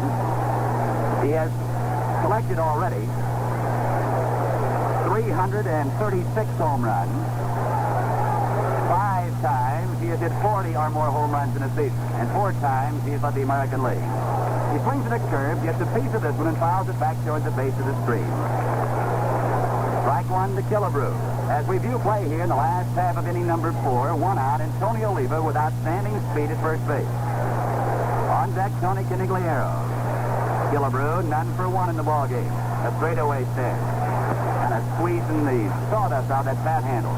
The old calling card for Tony Oliva thrown by Jenkins, driving Tony back to the bag. The outfield spun toward left and deep. Curveball, and he plants this one foul up on the screen. Skids up there toward the press box. Strike 2. And I think Harmon would like to have that pitch back, buddy, because it was a breaking ball that Jenkins got up in his eyes, and he had a very good cut at it. Was out in front of it perfectly, but just got under it slightly. Oh, so right. He was a little bit off balance. Oliva. Not a commanding lead off first base. The next pitch is up too high. A fastball thrown by Jenkins. It's ball 1 and strike 2. The biggest crowd ever in Anaheim Stadium should total around 46,000. Breaking stuff outside. It's ball 2 and strike 2 on Killebrew. Deep at third base is Richie Allen. So we have quite a contrast now in the pitching combination from the starters. Marichal and Chance with a lot of motion. 2 men working now with more fluid delivery. Slider over the outside corner. He's got him looking. And that is strikeout number 1 for Ferguson Jenkins. And here comes Tony Canigliaro. Tony, would you like to have this guy's chances as far as the career is concerned now in his 4th year in the Major League, at the age of 22? Buddy, I'd like to have done in my entire 9-year Major League career what he's done in just his short few. He's hit a lot of home runs. Has an ideal ballpark for him, a good pull hitter, and he can hit that fence in Fenway Park. He certainly can. 84 home runs in his first 3 years. Curveball is too low. Ball 1. There are 2 outs in Tony Oliva at first base. The National League 1, the American League nothing. Play in the last half of inning number 4. Tony goes over to his first base coach, Eddie Stanky, to get straight on some signs. He possibly felt he missed the steal sign from the third base coach, Bill Rigney, so see if he's got it straightened out. Fastball to Tony Canigliaro is inside for ball 2. Tony is 0 for 1, flying out to Roberto Clemente in shallow right center field in the second. The outfield is, of course, respecting his power. They're about straight away. Shaded just a bit into left center is the center fielder, Aaron. The 2-0 pitch. The runner starts. The pitch is missed. So to second base. They're going to get him. He's out at second base. So that wraps it up for the American League here in the last half of inning number 4. No runs, a base hit, and no one left on base. And the score at the end of 4. National League All-Stars 1, the American League All-Stars 0. And now a word from Joe Garagiola. In 1955, the key word for the Brooklyn Dodgers was first. They won the first 10 games of the season, setting a league record. They clinched the National League pennant on September 8th, the first team ever to do it that early. And they topped it all off by winning the World Series, bringing Brooklyn its first World Championship. 8 years earlier, in 1947, Chrysler Corporation scored a first of its own. In that year, Chrysler set up its Master Technician Service Conference, the oldest and largest training program in the auto industry. This conference, divided into monthly sessions held at local Chrysler, Plymouth, and Dodge dealers, keeps experienced technicians up to date on the latest service techniques. For even more advanced instruction, these sessions also receive visits from the Chrysler Mobile Training Center, sort of a technical school on wheels. All this adds up to the best possible care for your car and you. Customer care, and exclusive at your Chrysler, Plymouth, and Dodge dealers. We roll right along in this ball game. It's now the top half of inning number 5. The National League on top 1-0. The difference, the home run by Richie Allen in the second. And he really pumped that one hard. Over the wall in deep right center field and into the bleachers. Joe Torre at the plate. The catcher of the Atlanta Braves. A right-handed hitter. McLaughlin delivers the ground ball to Jim Fregosi. A nice big convenient hop, and Jim throws out Torre, who is limping, threw him out by 40 feet. One man away, bringing to bat Bill Mazeroski. Bill is 0 for 1 in the ball game. He bounced out to the shortstop at that time, Rico Petroselli, in the second. From Greensburg, Pennsylvania, Bill Mazeroski in his 12th major league season at the age of 30. Good curveball thrown here by Jim McLaughlin. Strike 1. Dean Chance, touring through the first 3, gave up 1 run, the home run by Richie Allen. The next delivery by the redhead, and then he pumped it right down the middle. He threw it hard for strike 2.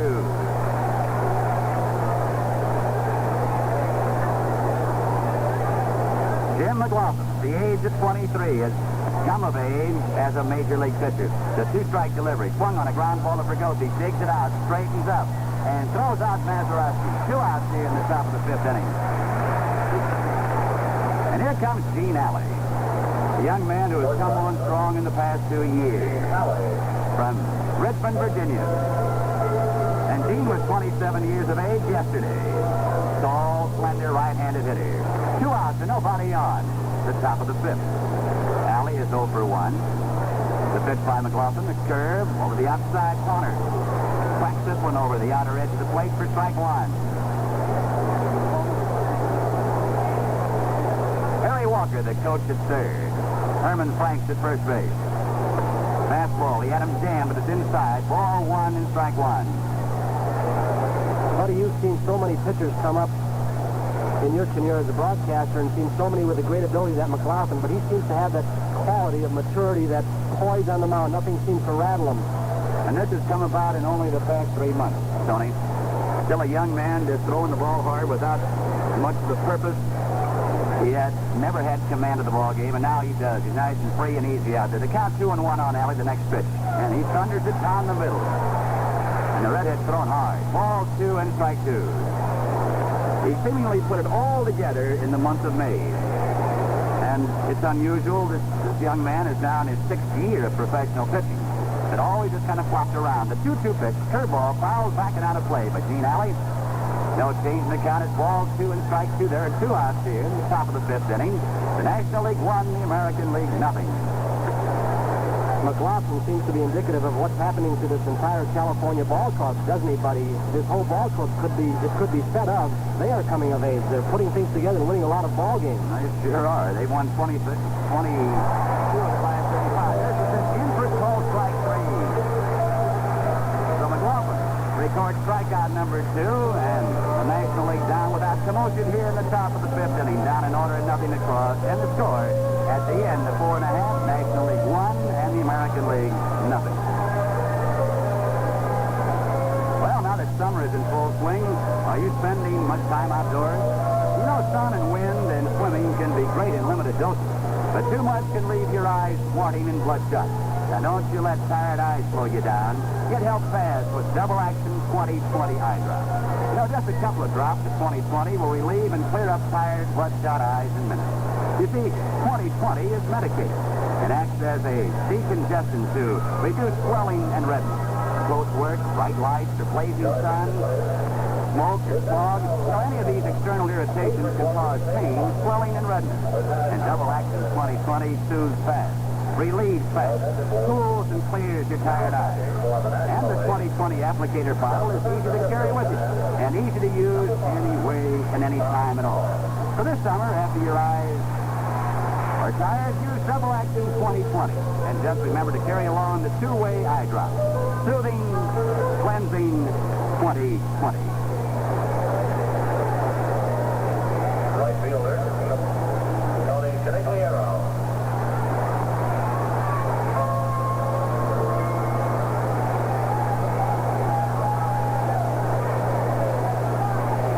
Ready for action now in the last half of inning number 5. Tony Canigliaro waves at a curve, doesn't get it, strike 1. Tony is 0 for 1. Now catching for the National League, Tom Haller of the San Francisco Giants. Carl Yastrzemski to follow.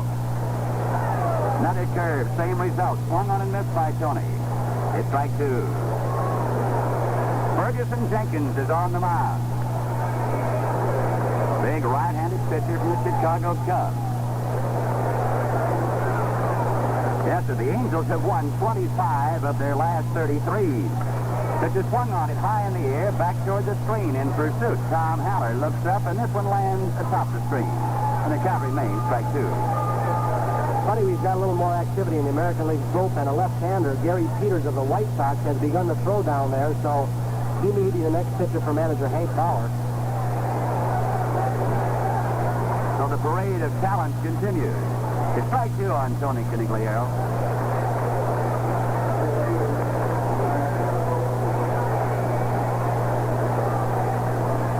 Jenkins, now on top of the mound, looks in to accept the sign from Tom Haller. And the 2-strike delivery. 1 run and miss. He's got him on strike. And strikeout number 2 for Jenkins. You know, Tony, it is kind of strange. With all this awesome display of power and talent on hand, still the command of the game is that little patch of real estate right out there in the center of the diamond. Pitchers seem to control in games like this. That's about right. And, of course, I saw the Los Angeles Dodgers beat the New York Yankee ball club 4 games straight on the strength of their pitching. And, of course, that was the year that Maris had a good year, Mantle had a good year, Howard had a good year. So that good pitching will usually beat that good hitting. Carl Yastrzemski now at the plate. He whacks one foul on the first base line for strike 1. Well, the strikeout victim in the second, facing Juan Marichal. The next delivery, fastball. This one grabs the outer edge, about belt high for strike 2. And Jenkins pumping hard. 0-2 to Carl Yastrzemski. Now in his 7th year of play with the Boston Red Sox. He's 27 years of age. The curve is low. Ball 1, strike 2. And Yastrzemski, a complete ball player. A great outfielder with a strong throwing arm, and he has speed. A $100,000 bonus, baby. That time he attended the University of Notre Dame. Fastball outside. It's 2-2. 1 out of nobody on the last half of the 5th inning. The National League 1, the American League nothing. Yastrzemski has never had this good home run start, and apparently he's pulling the ball more this year. He's gotten away from trying to hit that left field fence in Fenway Park. Absolutely. A line drive towards center field. Aaron comes in. The ball gets flying. Yastrzemski towards second base. And he'll check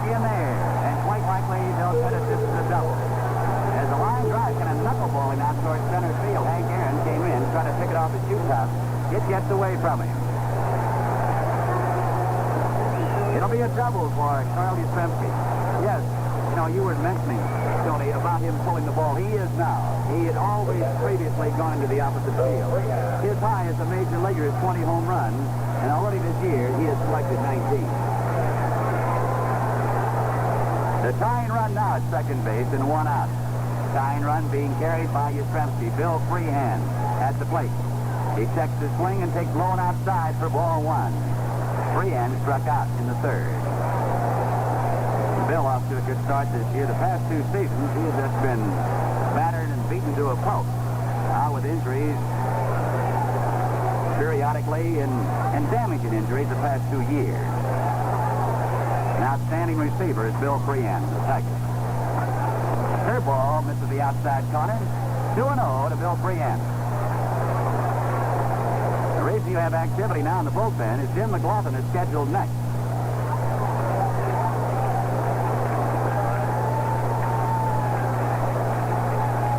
A 2-0 pitch. Over the inside corner, and Bill Freehan not real happy with the call made here by the plate umpire Ed Runge. Ball 2 and strike 1. You know, the American League home run leaders, in fact, the Major League home run leader is Frank Howard, who was not selected to play in this dream game. But the swung on it, popped up. Shallow in left field, and drifting back on the outfield grass is Gene Alley, and he puts this one away for out number 2. Here comes the mix.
To go out to talk to Jenkins. There is a base open. The man on second base with 2 outs, a right-hander coming up to bat after Manlin for Goethe. But Austin also knows that these people want to see Mickey hit. So let's see what decision he made. That's right. Mickey Mantle, deep in the batter's box. He swings and doesn't get it. A fastball thrown by Jenkins for strike 1. Mickey Mantle, better than 500 home runs in his tremendous career. And Mick said now we'll take dead aim on 600. He's feeling good this year, playing at first base. Fastball low and away. Ball 1, strike 1. There are 2 outs here in the last half of the 5th inning. Carl Yastrzemski at second base. The National League 1, American League nothing. Ragozzi on deck should Mantle keep things going here in the last half of the 5th. The outfield toward right and deep. Fastball. Swung on and missed by the Mick, and he had a violent swing at this one. Fastball about letter high. It's ball 1, strike 2. So Mick had one thought in mind: to put the American League on top, 2-1. Now he's choking the bat slightly. And the pitch. Fastball high and away. The count evens at 2-2 on Mickey Mantle, hitting for Jim McLaughlin. And young Jim working 2 innings in this ball game, giving up no runs, only 1 hit. And facing but 6 men in 2 innings, striking out a pair. Cuellar, a left-hander from Houston, has begun to warm up now, buddy, in the National League's bullpen. And the 2-2 pitch. Fastball over the outside corner, and Mantle is rolled out on strike. So that ends the start of the American League here in the last half of the 5th inning. And strikeout number 3 for Ferguson Jenkins. No runs, a base hit, a double by Yastrzemski and a man left on base, and the score at the end of 5 remains. The National League All-Stars 1, the American League All-Stars nothing.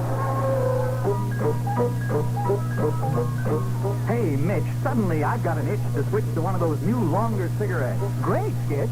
Then switch. But there's only one hitch, Mitch. I don't know which to switch to. Well, pardon the pitch, but there's only one long cigarette to which you should switch, Skitch. Which, Mitch? Which? The new Super King size Winston. Is there any others? After all, anyone can make a cigarette long, but It's not how long you make it. It's how you make it long. And how does Winston make it long? With an extra measure of that famous good taste that has made Winston America's largest selling cigarette. So if you've got an itch to switch to a long cigarette but don't know which to switch to the new Winston Super King. It's good.